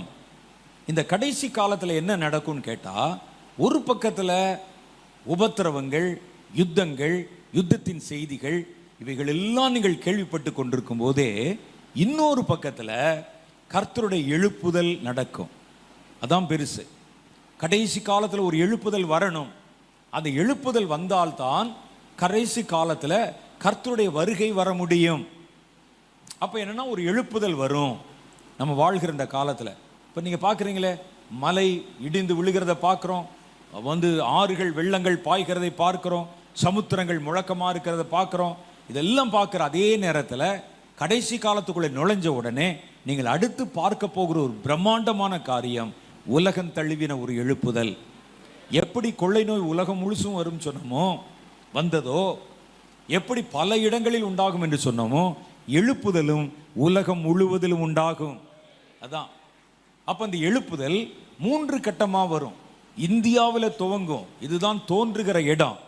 இது இந்தியா முழுவதும் பரவும். அடுத்து உலக தேசங்களுக்குள்ளே பரவ ஆரம்பிக்கும். உலக தேசத்துக்குள்ளெல்லாம் அந்த எழுப்புதல் போகும். 3வது, யூதர்கள் நடுவில், இஸ்ரவேலர்கள் நடுவில் அந்த எழுப்புதல் தீ பற்றி எரியும். ஏன்னா ரோமருடைய புஸ்தகம் 11வது அதிகாரத்தில் சொல்லுகிறது, இவ்விதமாய் இஸ்ரவேலர் எல்லோரும் ரட்சிக்கப்படுவார்கள் என்று எழுதியிருக்கார். ரொம்ப ஆச்சரியம் அது. அந்த எழுப்புதல், யூதர்களுக்கும் ஒரு எழுப்புதல் வருது, அவங்க ரட்சிக்கப்படுவாங்களாம் இன்னைக்கு. ஆனால் உண்மை என்ன தெரியுமா? இன்னைக்கு நடக்கிற ஒரு நிகழ்வில் பார்த்தா, இஸ்ரவேலில் 12 கோத்திரம் இருந்ததில்ல, அந்த 12 கோத்திரத்தில் யூத கோத்திரம் மாத்திரம்தான் இன்னைக்கு இஸ்ரேலில் இருக்கிறாங்க. கொஞ்ச இடத்துல இந்த பென்யமீன் கோத்திரத்தார் இருக்கிறாங்க. மீதி 10 கோத்திரம் இருந்துச்சு பாருங்க. அவர்கள் சிதறி போன இஸ்ரவேல் கோத்திரங்கள் என்று சொல்லப்படுகிறவர்கள் காணப்படாமலே போயிட்டாங்க. ஒரு ரூபன் கோத்திரத்தை பார்க்க முடியாது, ஒரு ஆசேர் கோத்திரத்தை பார்க்க முடியாது, ஒரு நப்தலி கோத்திரத்தை பார்க்க முடியாது. ஒருத்தர் இல்லை இப்போ. அப்ப எப்படி அங்க வேதத்தில் சொல்றாங்க? ரோமர் புஸ்தகம் எழுதும் போதுமே அவங்க அங்க இல்லை. பவுல் காலத்திலையுமே 10 கோத்திரம் காணாமல் போய்விட்டது. அசீரியர்கள் அவர்களை பிடித்து கொண்டு போன போது அவர்கள் காணாமல் போயிட்டாங்க. அந்த இனங்கள் கரைந்து விட்டது. யூதர்கள் மாத்திரம்தான் பெருக்கிறாங்க இஸ்ரேல்ல. ஆனால் ரோமர்களுடைய புஸ்தகத்தில் சொல்றாரு, இஸ்ரவேலர்கள் எல்லோரும் ரட்சிக்கப்படுவார்கள். இஸ்ரவேலர்ல மீதி 10 கோத்திரம் இல்லை என்பது பவுலுக்கு தெரியாதா? பவுல் காலத்திலுமே அவங்க இல்லை. ஆனா வேதம் சொல்லுகிறது, கர்த்தர் தம்முடைய ஊழியக்காரர்களை முத்திரை போடும்போது ஒவ்வொரு கோத்திரத்தில் இருந்தும் 12,000 பேரை கர்த்தர் முத்திரை போடுறாராம். அப்படின்னா அந்த கோத்திரத்தார் எங்கேயோ மறைந்திருக்கிறவர்களை கர்த்தர் இழுத்து வந்து அவர்களுக்கும் அந்த எழுப்புதலை கொடுத்து, ஒவ்வொரு கோத்திரத்திலையும் 12,000 ஊழியக்காரர்கள் எழும்புகிற வண்ணம் கர்த்தர் ஒரு எழுப்புதலை இஸ்ரவேல கோத்திரங்களுக்கு நடுவிலே கட்டளிட போகிறார். அதுதான் வேதம் அங்கே சொல்லுது. அப்ப 3 கட்டமா இந்தியாவில் ஆரம்பிக்கும், உலக நாடுகளில் பரவும், இஸ்ரவேலுக்குள்ளும் அது கடந்து போகும். இந்த எழுப்புதல் நாம வாழ்கிற இந்த காலத்தில் நடக்கும். இந்த எழுப்புதல்ல கர்த்தர் 2 பார்ட் வச்சிருக்கிறார். ஒன்று, எழுப்புதலை பிறப்பிக்க போறவங்க, அவர்களுடைய எழுப்புதல். கர்த்தர் சொன்ன இந்த கடைசி கால எழுப்புதலை பிறப்பிக்க போறவங்க, இவங்க தான் அந்த எழுப்புதலுக்காக இறங்கி வேலை செய்வாங்க. இவர்கள் மூலம் ஒரு எழுப்புதல் வரும். அவன் சுவிசேஷகனாய் இருக்கலாம், தீர்க்கதரிசியாய் இருக்கலாம், அப்போஸ்தலனாய் இருக்கலாம், சபை மேய்ப்பராய் இருக்கலாம். இந்த கடைசி நாட்களில் எழுப்புதலுக்கு காரணமான ஒரு கூட்டத்தை கர்த்தர் முதலாவது எழுப்புவார். அல்லது ஒருவேளை அவர்கள் விசுவாசிகளா கூட இருக்கலாம். இவங்க மூலமா கர்த்தர் உங்கள் கண்கள் காண வெகு சமீபத்தில் ஒரு எழுப்புதலை கட்டளிடுவார். திடீர்னு ஒரு இடத்துல அப்படி தீப்பிடிச்ச மாதிரி பிடிக்கும், ஜனங்களை அது ஈர்த்து கொண்டே வர ஆரம்பிக்கும். இந்த எழுப்புதல் பிறக்க ஆரம்பிக்கும். இந்த யார் மூலம் எழுப்புதல் பிறந்ததோ அவர்கள் எழுப்புதலை பிறப்பித்த கூட்டம் நம்ம எல்லாம். எழுப்புதல் வந்த பிறகு அதுல எழுப்புதல் அடைகிறவங்க இருக்கிறாங்க பாருங்க, அவர்கள் எழுப்புதல்ல பிறந்த கூட்டம். நீங்க பிறப்பிக்கிறவங்க, அவங்க பிறந்தவங்க. அப்ப இந்த பிறப்பித்தவர்கள் இருக்கிறாங்கல்ல, அந்த எழுப்புதல் பிறக்க காரணமா இருந்தவங்க, நீங்க ஜெபம் பண்ணியிருக்கலாம், ஒரு டிராக்ஸ் கொடுத்துருக்கலாம், அதுல வேலை செஞ்சிருக்கலாம், ஏதோ ஒன்று செஞ்சிருக்கலாம். உங்க மூலம் அந்த எழுப்புதல் வந்திருக்கிறது அப்படின்னா நீங்க எழுப்புதல் பிறக்க காரணமாக இருந்தவர்கள். இன்னொரு கூட்டம் உங்க ஜெபத்தின் மூலம், நீங்கள் செய்த கிரியைகள் மூலம், கூட்டம் பேர் அப்படியே ஆண்டவர் நோக்கி ஜெபம் பண்றாங்க, பாட்டு பாடிட்டே இருக்கிறாங்க. நம்ம ஆளுக்கு உடனே கடைசி கால எழுப்புதல், இந்தியாவிலே நம்ம விட்டு விட்டோம், கர்த்தர் அமெரிக்காவை தேர்ந்தெடுத்து விட்டார், எழுப்புதல் வந்துருச்சுட்டான். ஒரு 10 பேர் கூடி ஜெபம் பண்ணா அது பேர் எழுப்புதலா? 100 பேர் கூடி ஜெபம் பண்ணா? எழுப்புதலுக்கு நிறைய அடையாளங்கள் இருக்கிறது. அந்த எழுப்புதல் இப்ப எங்க போச்சு? நாம் சொல்லுகிற கர்த்தர் சொல்ற இந்த எழுப்புதல் என்பது ஒரு இடத்துல துவங்கும், கர்த்தருடைய வருகை வரைக்கும் அது நீடித்து கொண்டே இருக்கும். உபத்திரவ காலத்துல இந்த எழுப்புதல் நடக்கும், உள்ளுக்குள்ள ஜனங்களை அது சந்தித்து கொண்டே இருக்கும். எழுப்புதலை பிறப்பிக்கிறவர்கள். அப்ப இந்த எழுப்புதல்ல புதுசா பிறக்கிறான் பாருங்க, அவன் சும்மா பாட்டு பாடிட்டு கைதட்டிட்டு இருக்க மாட்டான். அவன் எதையும் சாதிக்கத்தக்கதாக பலவானின் சந்ததியாக பிறப்பான். அவனை பார்த்தாலே உங்களுக்கு வித்தியாசமா தெரியும். சாத்தான் இப்படி சட்டம் போட்டிருக்கான், போடட்டும், முடிச்சிருவோம், மோதிடுவோம்பா. உங்களுக்கே ஆச்சரியமா இருக்கு, நம்ம மூலம் பிறந்தவன் தான் தம்பி, அப்படிலாம் அவசரப்படக்கூடாதுப்பா. என்ன அவசரப்படக்கூடாது, கர்த்தருடைய வருகை சமீபம், அவன் என்ன சட்டம் போடுறது, வாங்க அப்படின்னு தீவிரமா நிற்பான். நீங்களே பயந்துருவீங்க. நம்ம தான் எழுப்புதல் ஜெபம் இவன் வேற மாதிரி இருக்கான், அவன் அப்படித்தான் இருப்பான், அப்படித்தான் இருக்கணும். ஏன்னா அவன் இனிமேல் அவன் சந்திக்க போவது உபத்திரவ காலத்தை, மகா உபத்திரவ காலத்தை சந்தித்து கர்த்தருடைய வருகை வரைக்கும் நிற்க போகிறவன். அவன் அப்படிதான் இருப்பான். உங்களுக்கே ஆச்சரியமா இருக்கு, நம்ம கூட இவ்வளவுலாம் செஞ்சது இல்லையேடா, ஒரு ஜெபத்துக்கு வந்தா கூட இவ்வளவு வைராக்கியம் பாராட்டினது இல்லையே. ஆனா நம்ம மூலம் வந்த எழுப்புதலை பிறந்தவன் வேற மாதிரி இருக்கிறானே.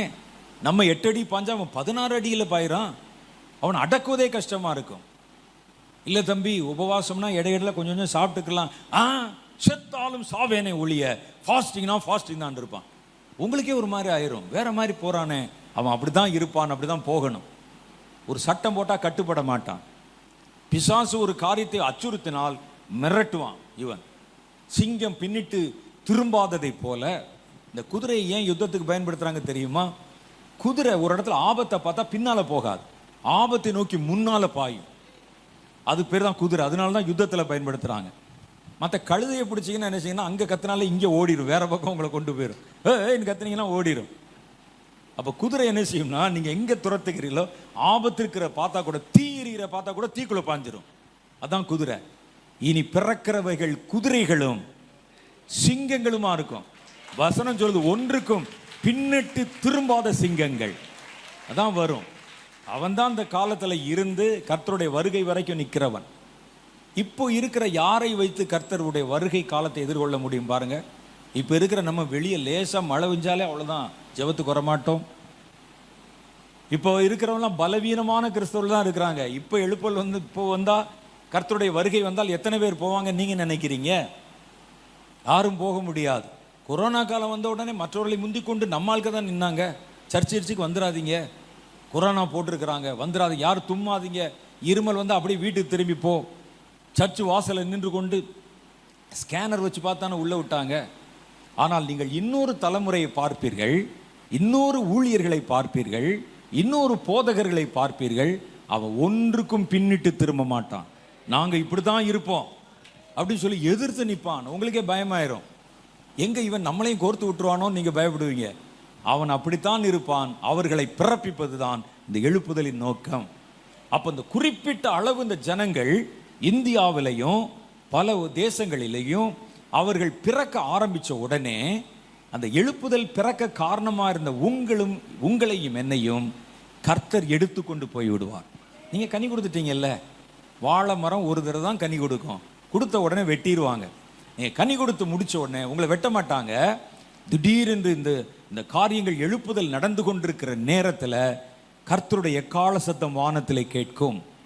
அப்பொழுது கர்த்தர் ஆரவாரத்தோடும் பிரதான தூதனுடைய சத்தத்தோடும் தேவ எக்காலத்தோடும் இறங்கி வருவார். அப்ப அவருடைய வருகை நமக்கு மாத்திரம்தான் தெரியும். அது அங்க போட்டிருக்க ஆரவாரத்தோடனா எல்லாருக்கும் கேட்காது, நமக்கு மாத்திரம். கர்த்தருடைய பிள்ளைகளுக்கு ஒரு ஆரவார சத்தம், ஒரு பிரதான தூதன் எக்கால உதர சத்தம் கேட்கும்.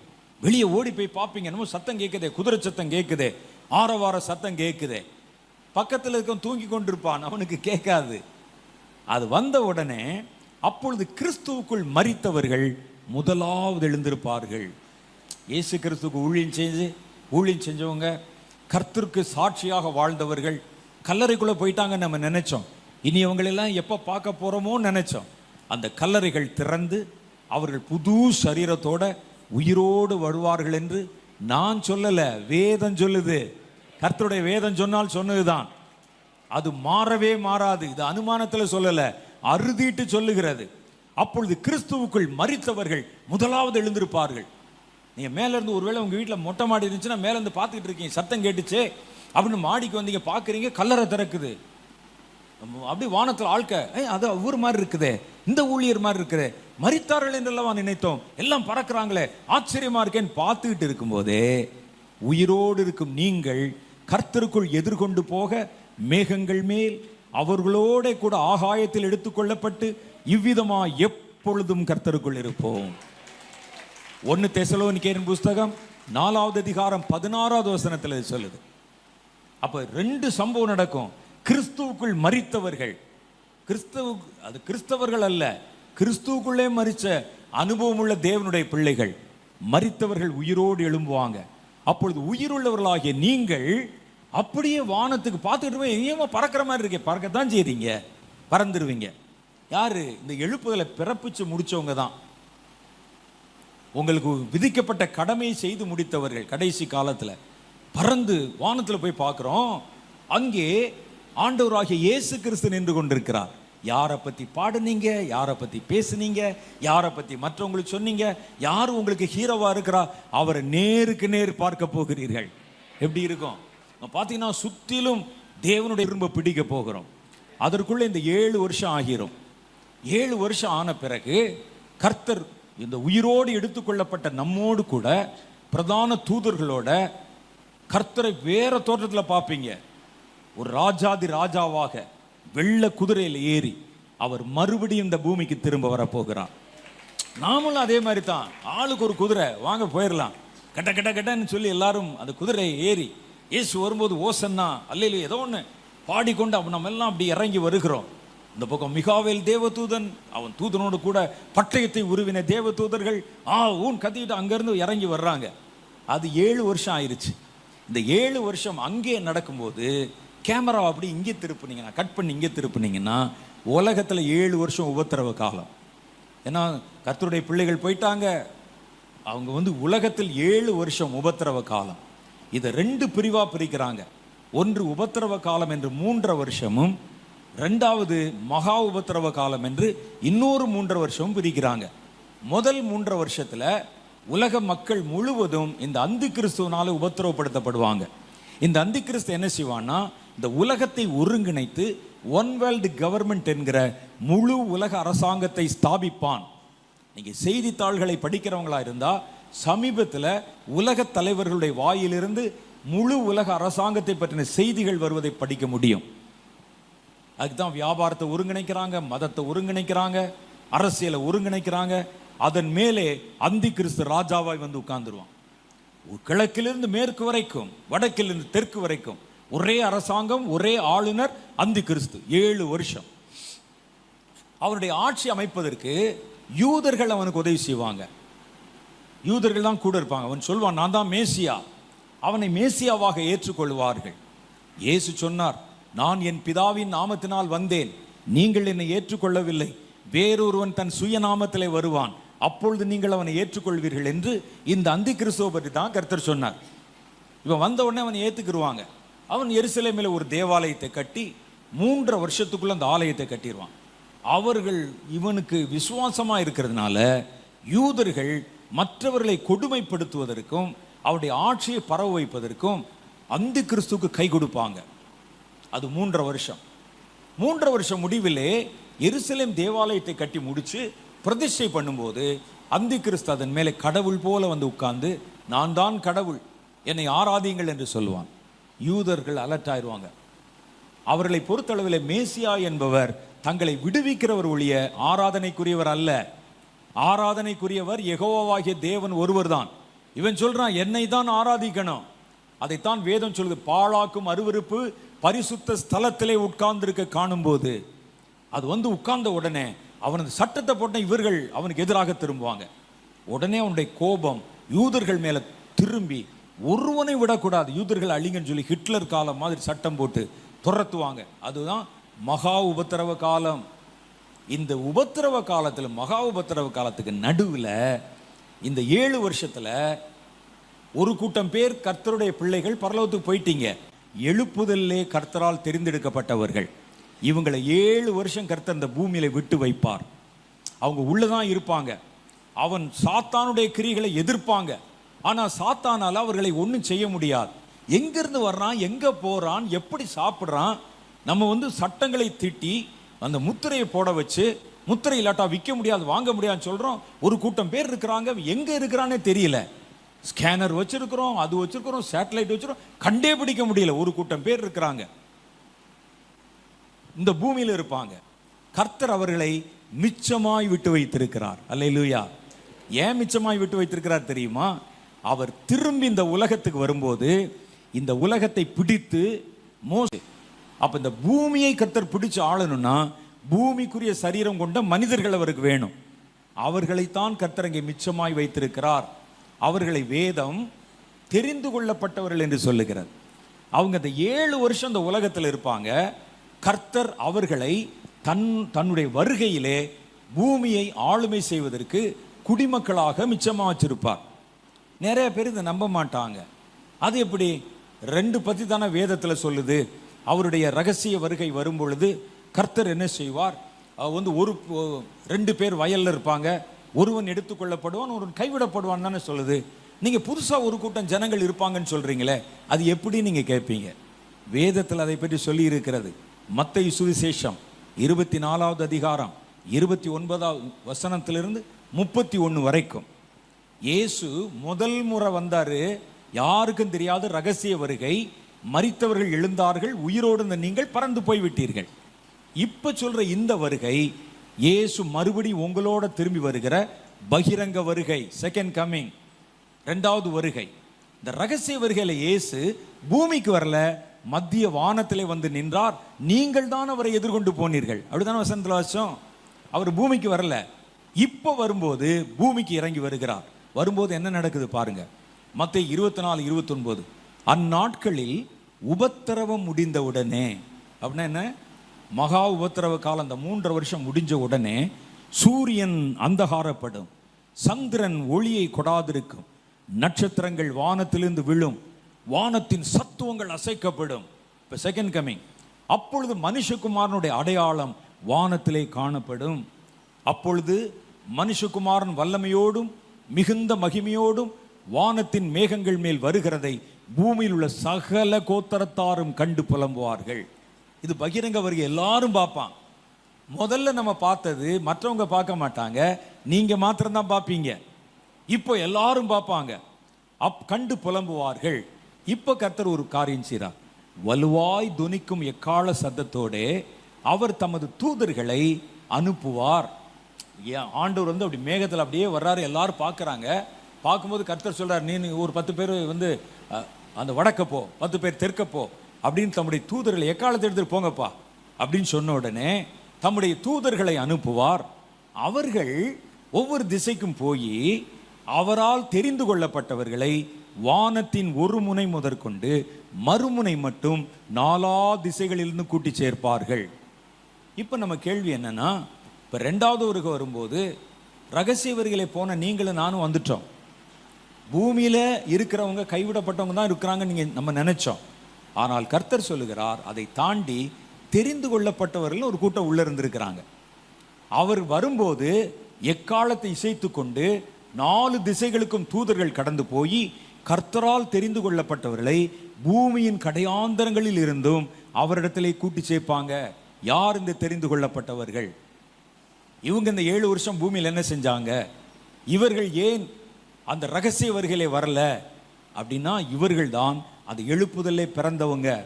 ரகசிய வருகையில வந்துட்டு அவன் மறுரூபமாயிருவான், வானத்துக்குரிய மேனியை தரித்து கொள்ளுவான். கர்த்தருக்கு இந்த பூமியில இருக்கிறவன் வேணும், இந்த பூமியை அப்படியே ஒரு ஆளுமை செய்யணும்.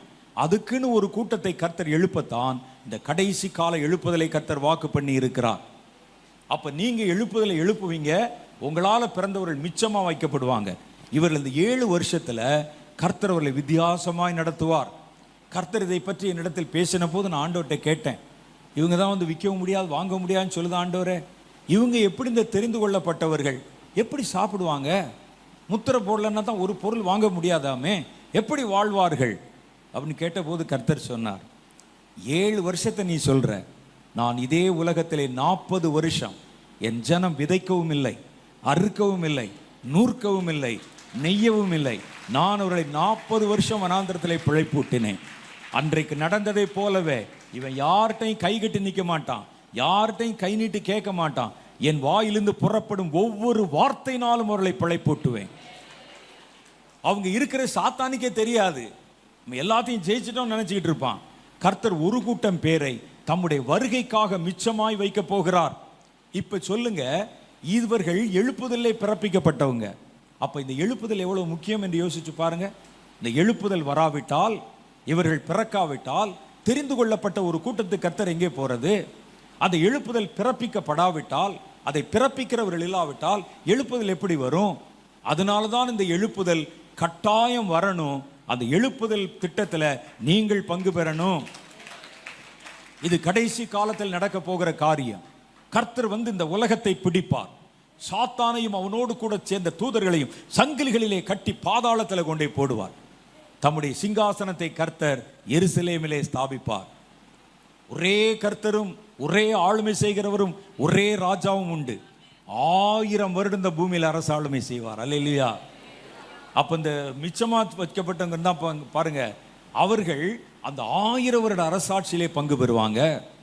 அந்த அரசாட்சி என்பது பரலோக வாழ்க்கைக்கு ஒப்பானதா இருக்கும். ஆவியானவர் தேவனே, கிறிஸ்துவே அங்கே ராஜாவா இருப்பார். இருள சேதம் உண்டாகாது, வியாதி வராது, இருமல் வராது, ஒன்றும் வராது.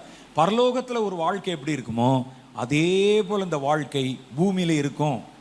கர்த்தருக்கு அதான் வேணும். இந்த உலகத்தை கர்த்தர் இழந்தார், மனுஷன்ட்ட கொடுத்ததுனால இவன் கொண்டு இழந்துட்டான். மறுபடியும் அதே உலகத்தை திரும்ப பெறணும். சவால் இது, மறுபடியும் திரும்ப பெறணும், என் ராஜ்யத்தை ஸ்தாபிக்கணும். ஆகவேதான் இயேசு நம்மிடத்தில் வந்த போது அவர் நமக்கு சொல்லி கொடுத்தது, நீங்க ஒவ்வொரு முறை ஜெபம் பண்ணும் போதும் உம்முடைய ராஜ்யம் வருவதாக, உம்முடைய சித்தம் பரமண்டலத்தில் செய்யப்படுகிறதை போல பூமியிலே செய்யப்படுவதாக ஜெபிங்கன்னு கற்றுக் கொடுத்தார்.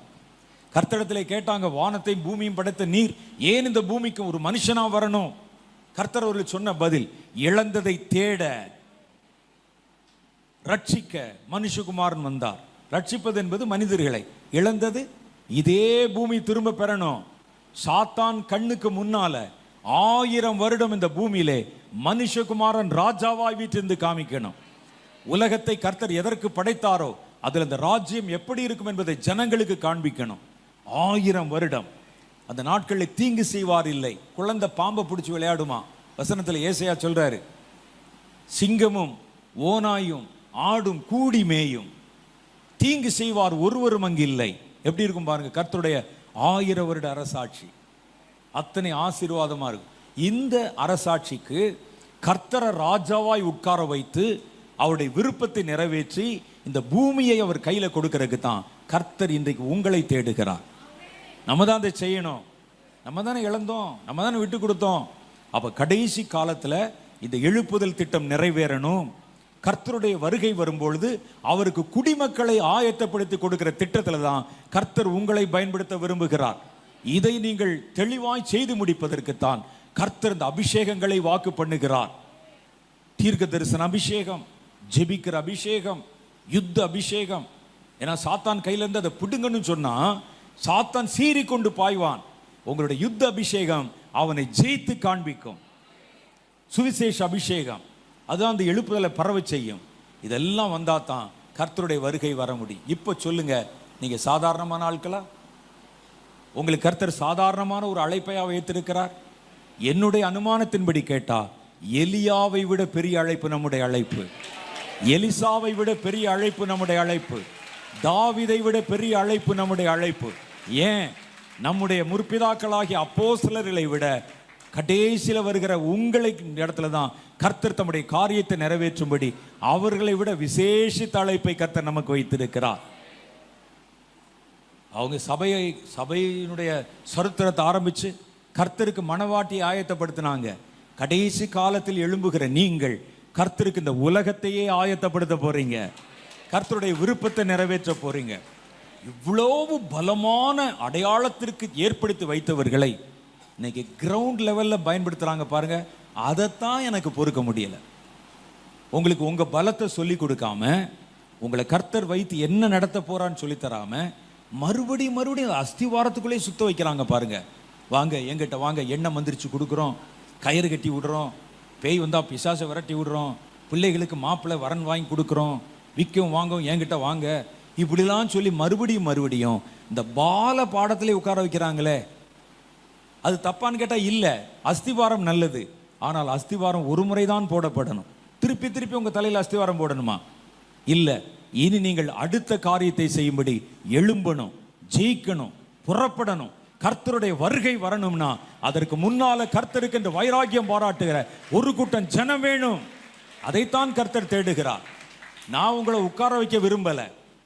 நாங்க சொல்றோம், நீங்கள் எங்களை பின்பற்றுங்கள், எங்களுக்கு காணிக்க கொடுங்கன்னு உங்களை அடிமைப்படுத்த விரும்பல. நீங்கள் ஒவ்வொருவரும் ஆயிரங்களையும் லட்சங்களையும் துரத்தணும். ஆயிரங்களையும் லட்சங்களையும் கர்த்தருக்கு என்று ஆயத்தப்படுத்தணும், ஆதாயப்படுத்தணும். அப்படிப்பட்ட மனிதர்களை கர்த்தர் எழுப்புகிறார் கடைசி காலத்துல.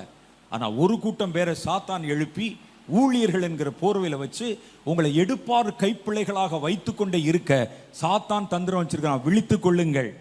நீங்கள் பெரியவர்கள் என்று சொல்றேன், அவர்களோ உங்களை குழந்தைகள் என்றும் அறிவியனர்கள் என்றும் சொல்றாங்க. எது உண்மை என்று நீங்கள் தெரிந்து கொண்டு கர்த்தருக்குள் கனி கொடுக்க நீங்கள் அழைக்கப்படுகிறீர்கள். மறுபடியும் யாராவது உங்களுக்கு இப்படி சொன்னாங்கன்னா, நான் கை வச்சா சரியா போயிடும், கால் வச்சா சரியா போயிடும், கேட்காதீங்க. அங்க போய் சும்மா நிக்காதீங்க. இந்த கர்ச்சீஃப் பார்த்தீங்களா, விலை உயர்ந்த கர்ச்சீஃப், ஜெபம் பண்ணி கொடுத்த கர்ச்சீஃப் வாங்கி வீட்டில் வச்சிருங்க, நல்லது நடக்கும் அப்படின்னு சொன்னா கேட்காதீங்க. இந்த உபதேசத்துக்கு அல்ல. நீங்கள் எத்தனை நாள் இப்படி உட்கார்ந்துக்கிட்டே இருப்பீங்க? ஒரு பேச இன்னொரு கேட்க. இப்படி நம்ம எழும்பணும், எழுப்புதல் வரணும். நீங்கள் வித்துக்களாக விதைகளாக வரணும். கர்த்தருடைய சித்தம் நிறைவேறணும், அவருடைய ராஜ்யம் வரணும். அவர் சித்தம் பரமண்டலத்தில் செய்யப்படுகிறதை போல பூமியிலே செய்யப்படணும். அதை உங்களை கொண்டு கர்த்தர் சாத்தியப்படுத்த விரும்புகிறார். அந்த சாத்தியப்படுத்தினீங்கன்னா உங்களுக்கு ஒரு பெரிய அவார்டு காத்திருக்கு. அவருடைய ரகசிய வருகையிலே நீங்கள் எடுத்துக்கொள்ளப்பட்டு அவர் வரும்போது திரும்ப வருவீர்கள். அவர் அமைக்க போகிற ஆட்சியில எழுப்புதல உங்கள் மூலம் பிறந்தவர்கள் குடிமக்களாக இருப்பாங்க. ஒரு பெரிய கூட்டம், 1000 வருஷம் இல்லை, அவர்கள் பல்கி பெருகி கொண்டே இருப்பாங்க. அப்ப நாமும் அவரோடு கூட வந்து இங்கே இருக்கும்போது நம்ம என்னவா இருப்போம்னு கேட்டா, நாம் அவரோடு கூட ஆட்சியாளர்களாக இருப்போம். அல்லேலூயா. அந்த உயிர்த்தெழும் மேலே போயிட்டு வந்தாங்கல்ல, அவங்கெல்லாம் கர்த்தரோடு கூட ஆசாரியர்களும் ராஜாக்களுமாக இருப்போம். தம்முடைய ஆட்சியிலே கர்த்தர் உங்களுக்கும் ஒரு பங்கை தருவார். இவ்வளோ பெரிய பலனையா நீங்கள் இழக்க போறீங்க? இவ்வளோ பெரிய ஒரு காரியத்தை கர்த்தர் வச்சிருக்கும் போது இருமலுக்கும் தும்மலுக்குமா ஜெபிக்க வந்தீர்கள்? யோர்தான் ஆற்றங்கரையிலே யாரை பார்க்க போனீர்கள்? அசையும் நாணலையா? அங்கே பேசுகிற மனிதனையா? ஆண்டவர் கேட்டாரு, திருப்பத்தூருக்கு யாரை பார்க்க வந்தீங்க நீங்க? உங்க வியாதியை குணமாக்க. ஏன் ஆஸ்பத்திரி இல்லையா பக்கத்துல? அதற்கல்ல, நாங்கள் சாதாரண காரியத்தை தேடி வரல. நாங்கள் யோர்தான் கரையிலே வந்து அமர்ந்திருப்பது எங்களோடு பேசுகிற கர்த்தரை பார்க்க, எங்களை பயன்படுத்துகிற கர்த்தருடைய கையில் எங்களை ஒப்பு கொடுக்க. அதான் கர்த்தர் கேட்கிறார். யாரை பார்க்க போனீர்கள்? அசைந்தாடும் நாணலையா? ஓடுகிற யோர்தான் ஆற்றையா? அங்க இருக்கிற தேவ மனிதனுடைய வார்த்தைவா? எதை கேட்க போனீங்க? இன்னைக்கு அதே கேள்வியை கர்த்தர் கேட்கிற. திருப்பத்தூருக்கு யாரை பார்க்க வந்தீங்க? நான் இங்கே நிற்கிறேன், நான் உன்னிடத்தில் பேசிக் கொண்டிருக்கிறேன், உன்னை நான் பயன்படுத்த போகிற மேலான காரியத்தை சொல்லி கொண்டிருக்கிறேன். கீழான காரியத்தை தேடினா நீ அதோடு கூட போயிட வேண்டியதுதான். கர்த்தர் உங்களை பெரிய தரிசனத்துக்கும் பெரிய நோக்கத்திற்கும் அழைத்திருக்கிறார். நம்ம இன்னைக்கு கொஞ்ச நேரம் நம்ம ஜெபம் பண்ண போறோம். நாளைய தினத்துல முழுக்க ஜெபத்துக்கு தான் அதிக நேரம். நம்ம சொன்ன அந்த அபிஷேகங்களை முழுவதும் பெற்றுக்கொள்ள போகிறோம். சும்மா வந்து எடுத்தேன் கவுத்தேன் இல்லை, முழுசா நீங்கள் ஈடுபடணும். அந்த அபிஷேகத்துக்கு நடத்த போறேன். அந்த நேரத்தில் கர்த்தர் தீர்க்க தரிசனமாய் பேசினால் அதையும் நம்ம கவனிக்கணும். உங்களை குறித்து கர்த்தர் பேசுவார் உங்ககிட்ட, அதையும் நீங்க பார்க்கணும். விசேஷித்த அனுபவங்களை தருவார். அதனால நாளைய தினத்துல நீங்க ரொம்ப ஆயத்தத்தோட கடந்து வர வேண்டும் என்று கர்த்தருடைய இரக்கங்களை முன்னிட்டு உங்களுக்கு வேண்டுதல் வைத்துக் கொள்ளுகிறேன். நம்ம இப்ப எழும்பி ஒரு சின்ன ஜெபம் பண்ணி இந்த நேரத்தை நிறைவு செய்வோம். நான் சொன்னது புரிஞ்சுச்சா உங்களுக்கு? அப்ப நீங்க யாரு? கர்த்தர் ஒரு பெரிய நோக்கத்திற்கு வைத்திருக்கிற யுத்த புருஷர்கள், கர்த்தருக்கு உலகத்தை ஆதாயப்படுத்த போகிறவர்கள், உலகத்தை இதுவரைக்கும் ஆளுமை செய்து. எனக்கெல்லாம் என்ன கோபம் அப்படின்னு கேட்டா, வானத்தை நான் அடிக்கடி யோசிக்கிற ஒரே ஒரு சம்பவத்தை உங்களுக்கும் சொல்லிடுறேன். அடிக்கடி யோசிக்கிற ஒண்ணு தான், வானத்தையும் பூமியும் பார்த்து பார்த்து கர்த்தர் படைத்து 7 நாளில் படைச்சு வச்சு பூமியும் அதனுடைய நிறைவையும் உண்டாக்கி தீர்த்தவரை உலகத்தின் ஒரு உயர்ந்த இடத்தை கொண்டு போய் நிறுத்தி இந்த பிசாசு அந்த உலகத்தை கர்த்தர் படைத்து மனிதர்கள் கையில் கொடுத்தார். பூமியையோ கர்த்தர் மனுபுத்திரர் கொடுத்தார். நம்ம ஒரு பழத்துக்கு நம்ம சொன்ன மாதிரி அந்த பார்ட்டர் சிஸ்டம் தான், பண்டமாற்று முறை. பழத்தை வாங்கிட்டு பூமியை கொடுத்துட்டோம். கர்த்தர் பார்த்தார், என்னடா பார்த்து பார்த்து உனக்கு இவ்வளோ படைச்சு என் வார்த்தையை கொடுத்து நான் செய்து வைத்த பூமியை இழந்து விட்டான். இப்போ என்ன செய்யணும்? இந்த இயேசுவை கொண்டு வந்து, இந்த உலகத்தை உண்டாக்கின இயேசுவை, உண்டாக்கப்பட்ட ஒன்றும் அவராலே அல்லாமல் உண்டாக்கப்படலை, உலகத்தின் ஒரு பெரிய உயர்ந்த இடத்துல நிறுத்தி இதெல்லாவற்றையும் வாங்கத்தானே வந்திருக்கிறீங்க. எனக்கு தெரியும், இந்த இழந்த பூமியை திரும்ப பெறணும் அதானே உங்க ஆசை. அதுக்கு நான் ஒரு சுலபமான வழியை சொல்லுகிறேன். என்னை விழுந்து நமஸ்காரம் பண்ணி என்னை நீ ஆராதித்தால், என்னை கடவுளாக ஏற்றுக்கொண்டால் இந்த பூமியை தர்றேன்னு. எவ்வளோ தைரியம் இருக்கும் அவனுக்கு! படைச்ச ஆள்கிட்ட அப்படி ஒரு டயலாக் பேசுறான். இவனை விடலாமா நம்ம? அப்ப கர்த்தர் சொன்னார், இதை எப்படி வாங்கணும்னு எனக்கு தெரியும், இதை மனிதர்களை கொண்டே நான் சாதிப்பேன், என்னுடைய கடைசி காலத்தில் என்னுடைய பிள்ளைகளை கொண்டே சாதிப்பேன்னு உங்களை நம்பித்தான் சவால் விட்டு இருக்கிறார். இந்த சாத்தானை விடக்கூடாது. இந்த உலகத்தை மறுபடியும் திரும்ப பெற்றுக் கொடுக்கணும். நம்முடைய முற்பிதாவாகிய ஆதாமினால் உண்டான கரையை பிற்காலத்தில் வருகிற கடைசி கால பிள்ளைகள் நம்ம தான் அதை துடைக்கணும். அதுதான் கர்த்தருடைய சித்தம். இந்த வைராகியத்தோட கிரியை செய்யுங்க. கர்த்தருடைய வருகை சமீபம். எல்லாம் கண்களை மூடி கர்த்தரை நோக்கி பார்த்து ஒரு 2 நிமிஷம் கர்த்தரை நோக்கி ஜெபிக்க போறோம். நம்மளாம் சேர்ந்து ஒரே ஒரு கவியை பாடுவோமா? கர்த்தர் படை கலங்கிடுமா யுத்தத்தினாலே, நமது வெற்றி உறுதி அவர் இரத்தத்தினாலே. அல்லேலூயா. கர்த்தர் படை கலங்கிடுமா யுத்தத்தினாலே, நமது வெற்றி உறுதி அவர் இரத்தத்தினாலே. கர்த்தர் படை கலங்கிடுமா யுத்தத்தினாலே, நமது வெற்றி உறுதி அவர் இரத்தத்தினாலே. புறப்படட்டும் தேவப்படை, எதிரிகளை துரத்திடவே. புறப்படட்டும் தேவப்படை, எதிரிகளை துரத்திடவே. கர்த்தர் படை கலங்கிடுமா யுத்தத்தினாலே, நமது வெற்றி உறுதி அவர் இரத்தத்தினாலே. கர்த்தர் படை கலங்கிடுமா யுத்தத்தினாலே. நீதான் அந்த படை. இரத்தத்தினாலே வானம் கூட வளையுது, பூமி எல்லாம் அதிருது, தேவப்படையின் வேட்டை துவங்குது. வானம் கூட வளையுது, பூமி எல்லாம் அதிருது, தேவப்படையின் வேட்டை துவங்குது. மறைந்திருக்கும் குழிகளில் ஒளிந்திருக்கும் நரிகளை தேடி தேடி வேட்டையாடுது. மறைந்திருக்கும் குழிகளில் ஒளிந்திருக்கும் நரிகளை தேடி தேடி வேட்டையாடுது. கண் திறக்கும் கர்த்தருண்டு, இருளில் கூட வெற்றி உண்டு. கண் திறக்கும் கர்த்தர் உண்டு, அதனால் இருளில் கூட வெற்றி உண்டு. ஆமென். கர்த்தர் படை கலங்கிடுமா யுத்தத்தினாலே, நமது வெற்றி உறுதி அவர் இரத்தத்தினம். வரட்டும் அந்த வல்லமை. கர்த்தாவே, கடைசி காலத்தின் வல்லமை, கடைசி காலத்தின் ஆதிகாரங்கள், கடைசி காலத்தினுடைய பட்டயம், கடைசி காலத்தின் சர்வாயுத வர்க்கம் இயேசுவின் நாமத்தினாலே இப்போ இறங்கட்டும், இறங்கட்டும். கர்த்தர் படை கலங்காது, யுத்தத்தை கண்டு பயப்படாது. இறங்குகிற அந்த வல்லமை, இறங்குகிற அந்த வல்லமை எங்கள் வாலிபர்களை, எங்கள் பிள்ளைகளை, எங்கள் ஆண்களை, எங்கள் பெண்களை நிரப்புகிற வல்லமை. ஆண்டவரே, உம்முடைய பிள்ளைகள் இங்கே இருக்கிறாங்க, அவர்களை நோக்கி அழையும். இறங்கட்டும்.